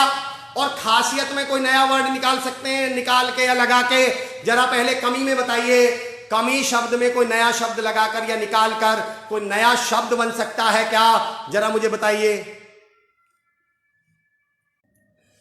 कमी शब्द में कोई नया वर्ड लगाकर, वही बताना जो आपका सबसे पहले दिमाग में आया था। मैं गारंटी दे रहा हूं 99% के दिमाग में एक ही शब्द आया है। जरा मुझे बताइए कौन सा शब्द? अगर कमी में मैं कुछ ऐड कर दूं या लगा दूं, कोई नया वर्ड कौन सा बनेगा? और मैं गारंटी दे रहा हूं ना ऐड। सर वो वर्ड क्या होगा?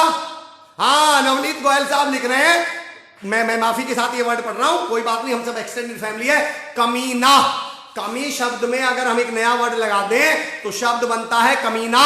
और खासियत वर्ड में से मैं कुछ निकाल दूं तो वर्ड खासियत में से निकाल के बनता है खास। अब मेरा मैसेज समझना, जो खास लोग होते हैं वो दूसरों में खासियत ढूंढा करते हैं, और जो ये दूसरे वाले लोग होते हैं जो आपने लिखा है कमी में ना लगाकर, ये वाले लोग दूसरों में कमियां ढूंढा करते हैं। अब हमें ये तय करना है कि हम कौन से वाले हैं। बस हमें तो ये करना है कि हम कौन से वाले हैं। मैं बस ये कह सकता हूं, खासियत शब्द से खास बना हुआ है और कमी शब्द के साथ एक ना वर्ड लग के एक नया वर्ड बनता है, तो ये वाले लोग दूसरों में कमियां ढूंढते हैं और खास लोग दूसरों में खासियत ढूंढते हैं। अब आप तय कर लो कि आप दूसरों में क्या ढूंढते हैं, उसी हिसाब से पता चल जाएगा कि हम कौन से वाले हैं। चलिए दोस्तों, मेरा अगला पॉइंट है आज का। अगला मैं समझ रहा हूं यहां तक हम कंप्लीट हैं। हम 2-4-5 मिनट आपस में इंटरेक्शन भी करेंगे। आइए दोस्तों, मेरा अगला वर्ड है खामियाजा। खामियाजा तो कमी से नहीं बनता सर, और ना उससे बनता है हितेश त्रिवेदी सर, खासियत से। चलिए अगला वर्ड समझिएगा दोस्तों। मेरा जो पॉइंट है, मेरा पॉइंट ये है अगला, 2 फटे हुए पेज। इसको सुनना दोस्तों, ये मेरी जिंदगी के अनुभव हैं। मैं पहले दिन कह चुका था, natural by style, original by experience, talent, original by natural by style, original by content, real by experience. कोई किताब की बात नहीं, कोई ऐसा कोई नहीं कि भाई कहाँ से किताबें स्टीव जॉब्स पढ़ लिए, महान लोग हैं वो, पर हम प्रैक्टिकल बात करेंगे। मेरा अगला उदाहरण है 2 फटे हुए पेज। 2 उदाहरण और लूँगा, उसके बाद लेने के लिए बोलने के लिए तो बहुत कुछ है। सवाल ये है कि हमारे पास आज हम और 10 मिनट बोलेंगे, फिर आपस में थोड़ा सा इंटरेक्शन करेंगे और देखते हैं हम अच्छे वाले हैं। क्या बात कही है पिंकी मैम, बिल्कुल सही बात है।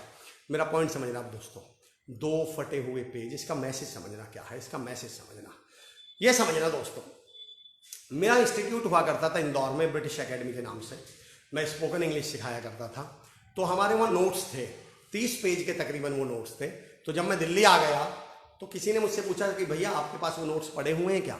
मेरा दोस्त, तो उदाहरण समझना, टॉपिक का नाम है 2 फटे हुए पेज। टॉपिक का नाम क्या है? 2 फटे हुए पेज। बोले भैया आपके पास वो नोट्स पड़े होंगे क्या, आप इंग्लिश की क्लास थी तो आपके पास नोट्स होंगे क्या। तो मेरे पास नोट्स रखे हुए थे, मैंने उनको नोट्स दे दिए। बोले मुझे इंग्लिश सीखनी है, मैंने उनको नोट्स दे दिए।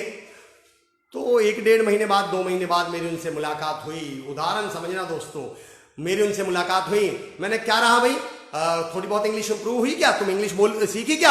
अरे बोले यार कैसी बात कर रहे हो भैया, वो जो आपने नोट्स दिए थे उसमें से तो 2 पेज फटे हुए थे। मैंने कहा अरे हाँ यार, वो वाले 2 पेज तो फटे हुए थे जिससे तुझे इंग्लिश सीखनी थी, बाकी के 28 पेज तो मैंने तुझे हवा करने के लिए दिए थे। बाकी के 28 पेज का थोड़ी कुछ होना था, जिन 2 पेज से तुझे इंग्लिश सीखनी थी वो तो फटे हुए थे, तुझे उन 2 फटे हुए वालों से ही सीखनी थी, बाकी के 28 के किसी काम के नहीं थे। 30 पेज की जगह तुमने 28 वाली सीख ली होती। मैं दोस्तों मैसेज दे रहा हूं, समझना, हम सबकी जिंदगी में 2 पेज, हम सबकी जिंदगी की किताब में 2 पेज फटे हुए हैं।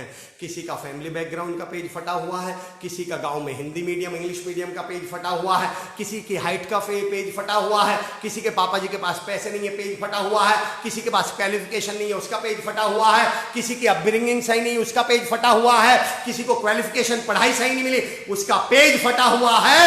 हम सबकी जिंदगी की किताब के 2-2 फटे हुए पेज हैं। अफसोस अब आपको सिर्फ ये तय करना है कि कुछ लोग, नाकामयाब लोग, सारी जिंदगी उन 2 फटे हुए पेज के बहाने बनाकर, सारी जिंदगी उन 2 फटे हुए पेजों की बात कर कर सारी जिंदगी नरक में गुजार देते हैं, नाकामयाबी में गुजार देते हैं। और कामयाब और सफल और समझदार लोग उन 2 फटे हुए पेज को स्वीकार कर कर बाकी के 28 पेज से अपनी कामयाबी की इबारत लिख देते हैं, बाकी के 28 पेज से सफलता हासिल कर लेते हैं। जिंदगी में हम सबकी जिंदगी में 2 पेज फटे हुए हैं, सबकी जिंदगी में, हम सबकी जिंदगी में कोई ना कोई ऐसी कमी है जो कभी नहीं पूरी होने वाली। हम सबकी जिंदगी में एक ना एक शिकायत ऐसी है जो सारी जिंदगी रहने वाली है। अब सवाल आपको सिर्फ ये करना है अपने आप से, या तो सारी जिंदगी उन 2 फटे हुए पेजों की बात करो जहां आपने बहुत सारे लोग देखे होंगे, जब उनसे मिलने, अरे यार हमारा तो फैमिली बैकग्राउंड ही ऐसा नहीं था, हम तो गांव में हो गए थे यार, हमारे साथ तो बॉस ही ऐसे मिले, हमारे तो लोग ही ऐसे थे। ये 2 फटे हुए पेज पकड़ते हैं और सारी जिंदगी लोगों से इन 2 फटे हुए पेजों के किस्से कहानियां सुना देते हैं। अरे बेवकूफ आत्मा हो, तुम कितने भी किस्से कहानियां सुना लो, अल्टीमेटली तो नाकामयाबी हो, अल्टीमेटली रोटी तो खाने को ढंग में नहीं मिल रही, अल्टीमेटली मकान तो नहीं बना पाए, अल्टीमेटली कामयाब तो नहीं हो पाए, अल्टीमेटली अपने बच्चों को ढंग में आंख से आंख मिलाकर बात तो नहीं कर पाए, अल्टीमेटली समाज में सम्मान तो नहीं कमा पाए। कितनी भी कहानी सुना लो, अपने मन की संतुष्टि को सुना रहे हो, फर्क किसी को कुछ नहीं पड़ रहा। सुनने वाला उठते ही बोलता है कि अच्छा बेवकूफ आदमी है, 2 फटे पेज की कहानी सुना रहा, बाकी 28 की आज तक इसने बात नहीं करी। आप तय कर लो, या तो सारी जिंदगी उन 28 पेजों का, 28 पेजों से कामयाबी की इबारत लिख लो, या 2 फटे हुए पेजों के सारे का जिंदगी बहाने बनाओ, कहानी किससे सुनाओ। तय आपको करना है। वो 2 फटे हुए पेज आपकी जिंदगी में है तो मुकेश अंबानी की में भी है, वो 2 फटे हुए पेज आपकी जिंदगी में है तो मोदी जी की में भी है, वो 2 फटे हुए पेज अमर चौधरी की जिंदगी में है, MS धोनी की में भी है, सचिन तेंदुलकर की में भी है, शाहरुख खान की भी। कामयाब और नाकामयाब आदमी में अंतर ये नहीं है कि कामयाब और सफल आदमी की जिंदगी में 2 फटे हुए पेज नहीं है, अंतर ये है उसका फोकस बचे हुए 28 पेज पर था और नाकामयाबी का सारी जिंदगी फोकस उन 2 फटे हुओं पर था। आप अपनी जिंदगी में तय कर लो कि आप क्या करने वाले हैं। गोल्डन लाइंस, 2 फटे हुए page, Nishreen Katke ji thank you so much. सबकी जिंदगी में ग्रेट सर दीपक भोसले साहब। मेरा अगला पॉइंट, अपनी नाकामयाबी को ब्लेम दूसरों को मत दो। क्या बात कही आपने। मेरा अगला पॉइंट, बातें बहुत सारी थी करने के लिए, मैं बस 2-3 किस्से सुनाऊंगा दोस्तों जरूर आज। उससे पहले एक लास्ट पॉइंट कर लूँ, 1-2 किस्से सुनाऊंगा, फिर हम लोग थोड़ा सा इंट्रैक्शन करेंगे। मेरा एक पॉइंट समझो, what is what you see. Vandana Jain ma'am क्या बात कही जी sir, good morning. Raman Kumar साहब thank you so much, thank you so much. मैं आपसे ये तो नहीं बार बार कहूँगा कि आप शेयर करें, आप वॉच पार्टी करें। मैं ये मानता हूँ, मेरे बड़े भाई जिनको मैं कह रहा था आइडियल हैं, वो एक बार इंदौर मेरे इंस्टीट्यूट पर आए। मेरे वहाँ एक लड़का काम किया करता था साफ सफाई का, समझना वो किस तरह वो मुझे सिखाते थे। मेरा उदाहरण देखना दोस्तों, मेरा उदाहरण दे। उन्होंने जो मुझसे कहा तो मैं वो साफ सफाई कर रहा था, भैया बैठे हुए थे, मैं भी बैठा हुआ था। उसके साफ सफाई करते, उस समय लैंडलाइन फोन भी हुआ करता था, 10-1 साल पहले की बात है। वो फोन सफाई करते करते मैंने उससे बोला, नाम मैं नहीं लूंगा नाम, नाम मैं उसका नाम ले लेता हूं, मन से ले लेता हूं नाम, तोनू, ताकि किसी से मिले ना। मैंने कहा तोनू, मैंने तुझे 50 बार बोल लिया है, ये टेलीफोन पे तुम यार कपड़े नहीं मारते, फोन पे कपड़े जो मार दिया, अगर मैंने तुझे 50 बार बोल लिया। वो लड़का बाहर निकला और राजीव भाई, मेरे बड़े भाई, मेरे आइडियल, जो मुझे हमेशा आदर्श है, उन्होंने मुझसे कहा इधर आओ। बोले तू बेवकूफ है, तेरा दिमाग खराब, पागल है तू। मैंने क्या हो गया भैया, तू कह रहा है कि तूने इससे 50 बार बोल लिया और ये टेलीफोन पे कपड़ा नहीं मारता, तो तुझे ऐसा क्यों लग रहा है कि 51वीं बार में मार देगा तेरे कहने से? जिस आदमी ने 50 बार तेरे कहने से कपड़ा नहीं मारा, तुझे ऐसा क्यों लग रहा है यार 51वीं बार मार देगा? या तो इस आदमी को बदल, या चुप बैठ जा, आइंदा मेरे सामने बोल मत देना इससे टेलीफोन पे कपड़ा मारने के लिए। उस दिन मुझे समझ में आया कि हाँ यार बात तो सही है। जब आप बार बार आपको ऐसा क्यों लग रहा, मैंने 50 बार बोल लिया, तो आप कहां से कर देगा वो? या तो उसे समझाओ, ट्रेन करो। मैं हमेशा कहता हूं किसी के काम पर शक है तो उसे ट्रेन करो, नियत पे शक है तो उससे नमस्ते करो, क्योंकि काम सुधारे जा सकते हैं, नियत नहीं सुधारा जाया करती। खैर फिलहाल मैं ये कह रहा था कि हम 27वां दिन है, अब मैं क्या 27वें दिन भी किसी से ये बोलूं कि शेयर कर दीजिए, वॉच पार्टी करिए, लोगों तक मैसेज पहुंचाइए। अगर मैं ऐसा बोलूं तो मुझे अपने भाई याद आ जाएंगे और मैं खुद को बेवकूफ़ मानूंगा, खुद को गलत मानूंगा। तो मैं ऐसा नहीं बोलूंगा कि आप शेयर करें, आप वॉच पार्टी करें। मुझे पता है जो लोग कर रहे होंगे वो कर रहे होंगे। आइए मुद्दे की बात पे आते हैं। मेरे 2 पॉइंट और सुन लीजिए, फिर उसके बाद 1-2 किस्से कहानी, और उसके बाद आज का कार्यक्रम खत्म। अगला है पैसा। कृपया करके, बहुत सेंसिबल ऑडियंस है आप, इसलिए ये एग्जांपल दे रहा हूँ। कृपया करके, मेरे को भी मालूम है महानता की बातें मैं भी करता हूँ, कृपया करके रिक्वेस्ट करके उदाहरण को उदाहरण ही समझें। मैं पैसे को लेके हमारे दिमाग में बड़ा एक ट्रेंड है, एक बातचीत है, पैसा तो हाथ का मैल है, पैसा है ही क्या, पैसा नहीं इज्जत कमाइए, पैसा तो आ जाता है, पैसा तो ये, पैसा तो वो। अब मैं बताता हूँ, आप आज के बाद मेरे कहने से नोटिस कर लेना कि पैसा तो हाथ का मैल है। मैं 2 डायलॉग बोल रहा हूँ, 2 सेंटेंस बोल रहा हूँ, सुनना ये लोग बोलते कौन है। बोलने से कुछ नहीं होता, मैं लिख कर दे रहा हूं, गारंटी पेपर पे साइन करके दूंगा। बोलने से कुछ नहीं होता, ये लाइन वो आदमी बोलेगा जिसे बोलना ना आता हो। कभी भी नोटिस कर लेना, आज के बाद कोई भी अच्छा वक्ता कभी नहीं बोलने वाला कि बोलने से कुछ नहीं होता, क्योंकि उसे पता है बेटा बोलने से बहुत कुछ होता है, जो कुछ होता है वो बोलने से ही होता है। दूसरा, पैसा तो हाथ का मैल है, ये वो बोलेगा या तो जिसके पास पैसा ना हो, गरीब हो, 1 रुपया ना हो जिसके पास, और या ये वो पैसे वाला बोलेगा जो चाहता नहीं कि बाकी लोग पैसे कमा लें। वो ये चाहता है कि ये इन डायलॉग्स में फंस जाएं और ये इन्हीं में लगे रहें और पैसा किसके पास आता रहे, मेरे पास। पैसे पे 2 मिनट बोल रहा हूँ मैं। एक कहानी सुनो बच्चों, जब मैं स्पोकन इंग्लिश क्लास में पढ़ाया करता था, मेरा इंस्टीट्यूट था, तो मैं बच्चों को 4 कैरेक्टर दिया करता था स्टोरी मेकिंग के लिए। गुड बाय बोलने से अच्छा है मोटिवेटर बोल के जाइएगा। बिल्कुल जाएंगे, बिल्कुल जाएंगे, 5 मिनट बाद 10 मिनट बाद बिल्कुल मोटिवेटर बोल के जाएंगे। मेरा पॉइंट समझ लेना दोस्तों, बस पैसे के ऊपर बात कर रहा हूं कि मैं स्टोरी दिया करता था कि 2 बॉयज, 2 लड़के, 1 लड़की और 1 डायमंड, और मैं कहता था इनको लेके स्टोरी बनाइए। अब आप ही बता देंगे क्या स्टोरी बनती होगी। तो उसमें नाम रखा जाता था, देयर वाज 2 बॉयज, एक का नाम मैं ऑटोमेटिकली बोल देता हूं, एक नाम है कमर तमर, ताकि किसी से मिले ना। एक का नाम है कमर, एक का नाम है तमर। अब बताना, हमारी स्टोरी में कभी भी कमर और तमर दोनों ना तो अमीर हो सकते हैं ना दोनों गरीब। हम हिंदी फिल्में देखने वाले लोग हैं तो बाय डिफॉल्ट इनमें से एक अमीर माना जाएगा, एक गरीब माना जाएगा। अब बस मैं आपसे कह रहा हूं, बताना क्या लिखा जाता होगा। कमर गरीब है तो आगे बताना कमर के बारे में क्या लिखा जाएगा, मेहनती आलसी। मैं आपका आंसर समझ चुका हूं, कमर गरीब था, कमर बड़ा मेहनती था। कमर को क्या बताया जाएगा गरीब को, ईमानदार या बेईमान? बिल्कुल सही, ईमानदार। हम गरीबों के पास है ही क्या सिवाय ईमानदारी के। तो कमर गरीब था, कमर बहुत ईमानदार था, कमर बहुत मेहनती था। कमर को कैसा बताया जाएगा, कैरेक्टर लेस या कैरेक्टर वाला? बिल्कुल सही, कैरेक्टर वाला। कमर गरीब था, वो बड़ा ईमानदार, बड़ा मेहनती और कैरेक्टर वाला था। अब तमर पे आ जाओ, तमर को कैसा बताया जाएगा? तमर अमीर है, बताना कैसा बताएंगे? मेहनती, आलसी? बिल्कुल सही, आलसी। ईमानदार या बेईमान? बिल्कुल सही, बेईमान। कैरेक्टर वाला या कैरेक्टर लेस? बिल्कुल सही, कैरेक्टर लेस। मैं कहता हूं दोस्तों, ये पैसे वालों की साजिश है हमारे खिलाफ। वो पैसे वाले हमें ये समझाना चाह रहे हैं कि अगर खुद को मेहनती कहलवाना चाहते हो, खुद को ईमानदार कहलवाना चाहते हो, खुद को कैरेक्टर वाला कहलवाना चाहते हो, तो गरीब बने रहो, पैसे वाले मत बन जाना, अमीर मत बन जाना, वरना लोग तुम्हें आलसी, बेईमान और अय्याश कहने लगेंगे। हमें हिंदी फिल्मों ने डायलॉग सिखाए क्या है? हम गरीबों के पास है ही क्या सिवाय इज्जत के। मैंने तुझे दुकान वाला 10 रुपए का धनिया उधार नहीं देता, तेरी इज्जत है कहां? हमें बता दे जरा, कहां वो इज्जत? ये साजिश है ताकि हम पैसे कमाने के बारे में ना सोचने लग जाएं। एक बात और कह रहा हूं, कान पकड़ के कह रहा हूं, बहुत सेंसिबल ऑडियंस है, मैं माफी के साथ ये उदाहरण दे रहा हूं दोस्तों, और कृपया करके ये धार्मिक उदाहरण नहीं है। विशाल कर्मा मुझे भी दी थी यही स्टोरी सर, आपने बिल्कुल बिल्कुल दी थी विशाल भाई, मेरा उदाहरण समझना दोस्तों, एक उदाहरण दे रहा हूं, और कृपया करके धार्मिक उदाहरण नहीं है, सिर्फ इसे समझने के लिए समझिएगा, और समझने के लिए समझिएगा, जितने भी भगवान आज तक अवतार लिए हैं, श्री राम, श्री कृष्ण, बुद्ध, महात्मा बुद्ध, महावीर, जैन साहब, जितने भी अवतार लिए हैं, जितने भगवानों ने हमें एक मैसेज दिया है, समझना भगवानों ने तो हमें बहुत मैसेज दिया है। समझना भगवान हमेशा या तो राजा के घर पैदा हुए हैं या अमीर के घर पैदा हुए हैं। भगवान भी ये मैसेज देना चाह रहे थे कि बेटा कामयाब होना जरूरी है, आर्थिक स्थिति मजबूत करनी है, अपने आप को आर्थिक रूप से सुदृढ़ करिए। हेमंत सर ने मुझसे एक लाइन कही थी, हेमंत बिश्ट सर ने, become rich before you become philosopher, इससे पहले कि तुम दार्शनिक बन जाओ, अमीर बन जाना, रिच बन जाना।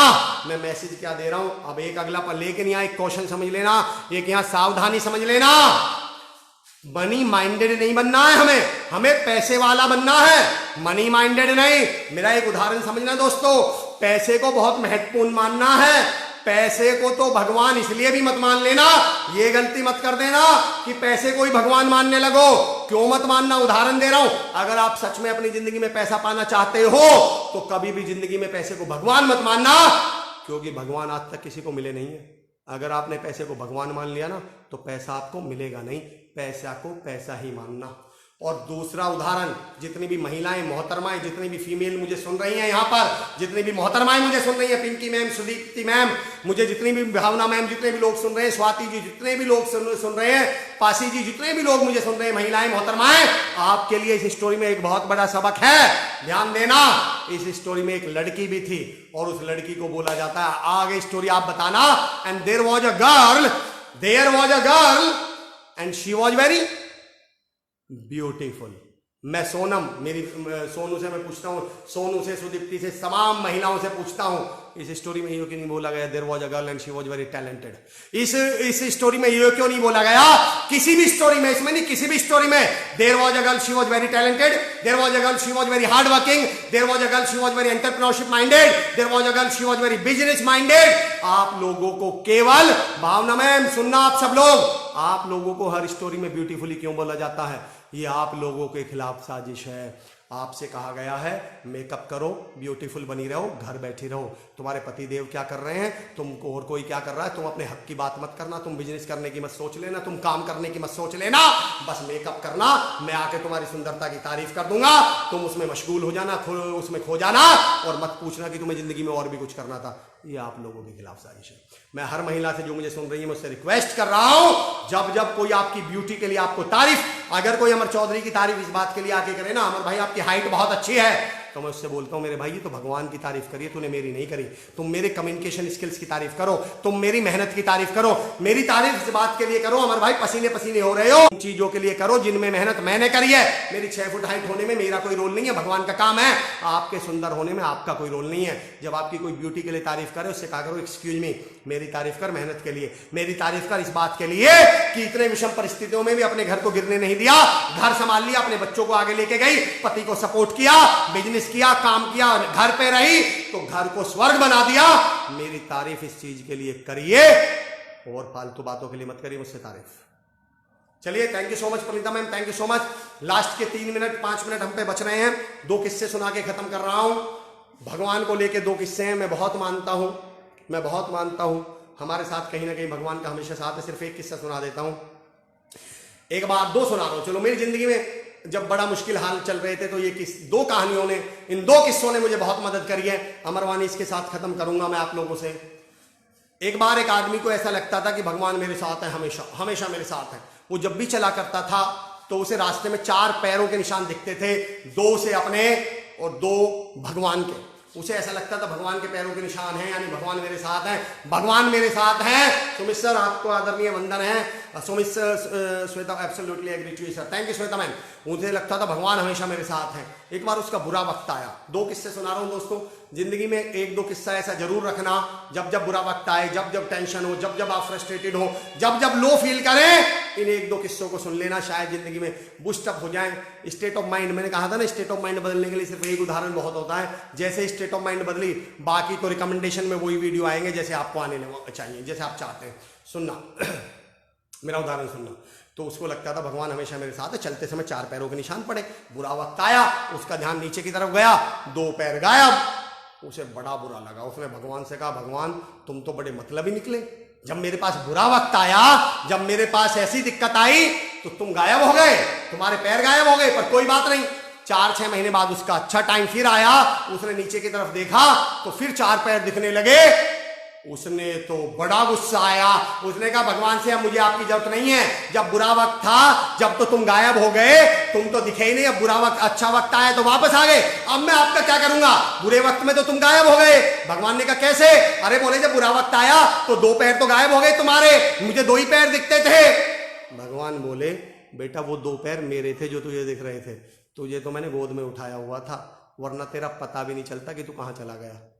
जब आपको उन 4 पैरों में से 2 पैर गायब दिखने लगे ना, तो सोच लेना वो तुम्हारे गायब हुए हैं, भगवान अभी भी वही हैं, वो अभी भी आपके साथ दे रहे हैं। बस इतना याद रखना, भगवान हमारे दोस्त हैं। मैंने एक सेशन में कहा था, अगर आपको याद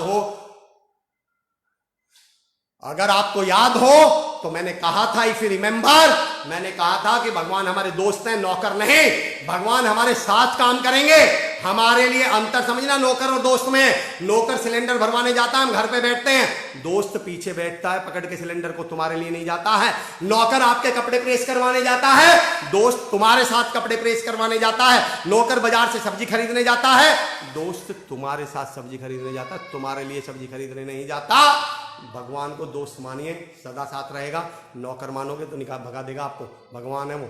लास्ट उदाहरण आज का, जब हम अच्छे कर्म कर रहे होते हैं, मैं उस पर शेयर नहीं करूंगा, उस पर नहीं जाऊंगा कि बड़ा बुरा वक्त था ये सब था, लेकिन मैं उदाहरण दे देता हूं। एक किस्सा मुझे किसी ने सुनाया था, बड़ा बुरा वक्त चल रहा था हमारे साथ, हमारे परिवार के साथ। तो मम्मी ने मेरी ने कहा, मेरे पापा जी ने बड़े, जो मुझे जानते होंगे, जो यहाँ जानते होंगे, बड़े शानदार रॉबिन हुड टाइप के थे वो, तो खैर उसमें नहीं जा रहा मैं। तो मम्मी ने कहा इसका मतलब यार अच्छे कर्मों की कोई इज्जत ही नहीं है, कोई वैल्यू ही नहीं है, तेरे पापा जी के साथ इतना बुरा हुआ, मतलब वो बीमार हो गए थे। तो मुझे उस समय किसी ने एक किस्सा सुनाया कि एक बार 2 लोग जा रहे थे जंगल से, एक जिसने सारी जिंदगी अच्छे कर्म, हमें कई बार लगता है यार कर्म पर किस्मत भारी है, नहीं, कर्म भारी है। सुनना, समझ लो सुमित सर ये तो आपका प्यार है धन्यवाद, मुझे भी 6 दिखते हैं सर। पॉइंट समझना, 2 लोग जा रहे थे जंगल से, एक जिसने सारी जिंदगी अच्छे कर्म करे, एक सारी जिंदगी जिसने बुरे कर्म करे। जब वो लोग गुजर रहे थे कहीं से, तो ऊपर पार्वती जी शंकर जी बैठे हुए थे। कहानी किस्सा सुनना, बात सुनना, मतलब समझना। पार्वती जी ने शंकर भगवान से कहा कि इसने सारी जिंदगी अच्छे कर्म करे हैं, इसे कुछ तो इसके कर्मों का फल दो, इसके कर्मों का तो फल मिले। उन्होंने इतना कहा ही था कि उस अच्छे कर्म करने वाले के पैर में कांटा चुभ गया, और जिसने बुरे कर्म करे थे उसे अशर्फियों की एक थैली मिली।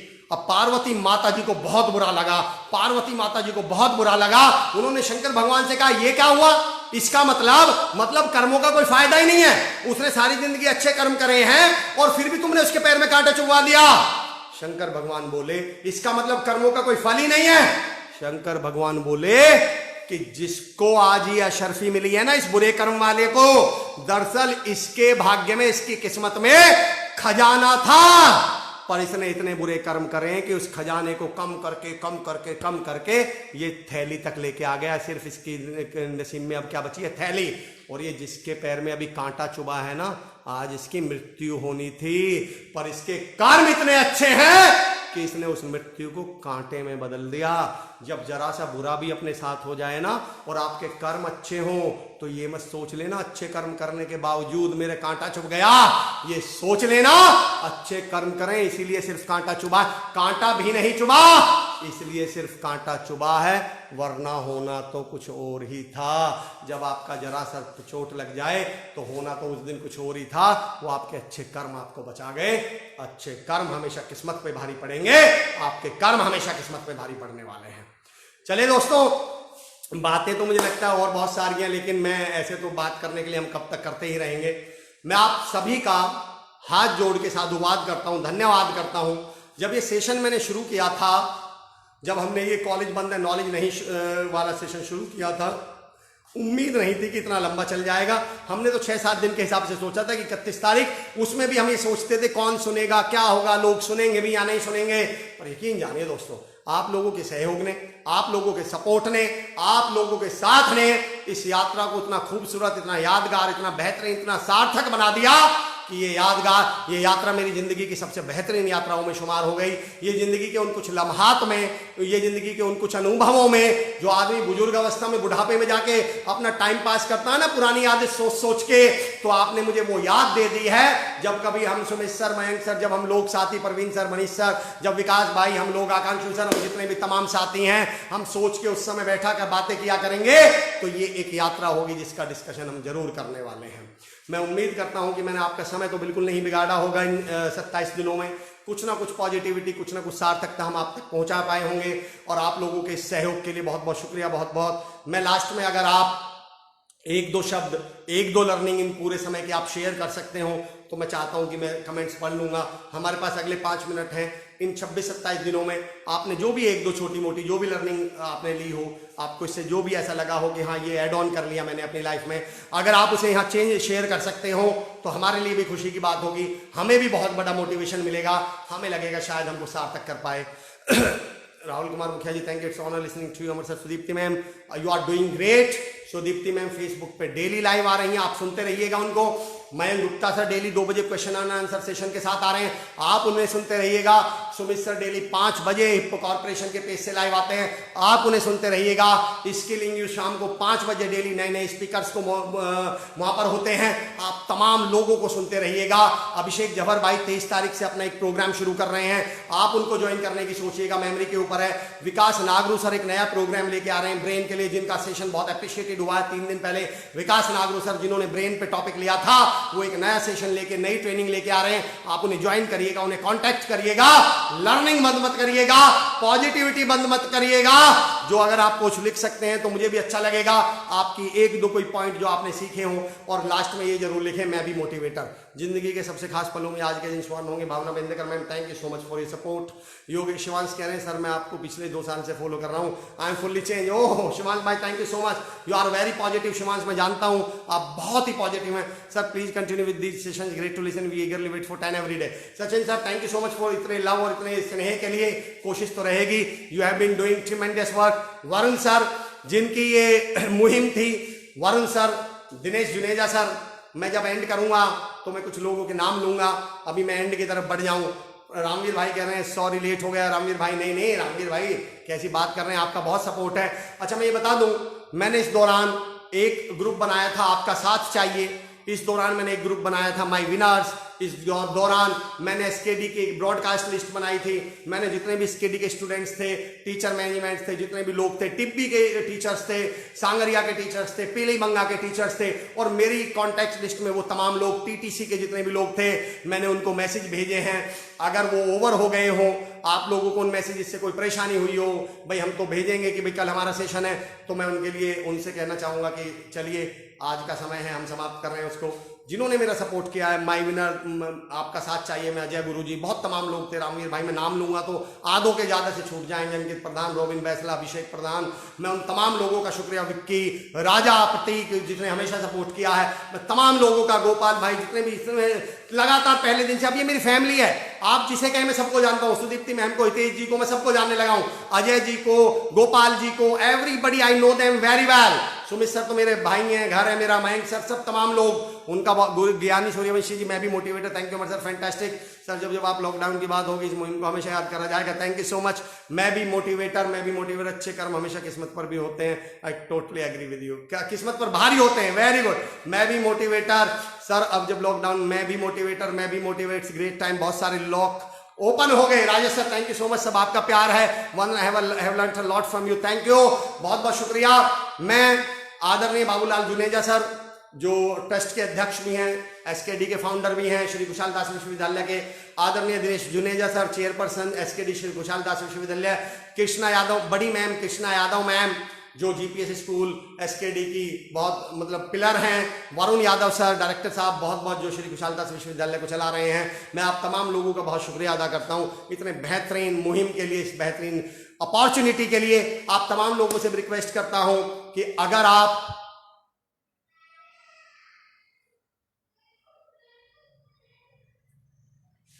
क्या बात है, विक्की जिनको मैंने कहा था इंदौर से मेरे भाई हैं, उन्होंने कहा जिस व्यक्ति को उसकी जरूरत है, उसके सपने, उसकी मजबूरियां मोटिवेट नहीं कर सकती, उसे कोई मोटिवेट नहीं कर सकता। क्या बात है, विक्की ने ये अपने ऑफिस में लिखा हुआ है, कितनी बड़ी बात लिखी है। मैं मत बोलो वरना रो लेंगे।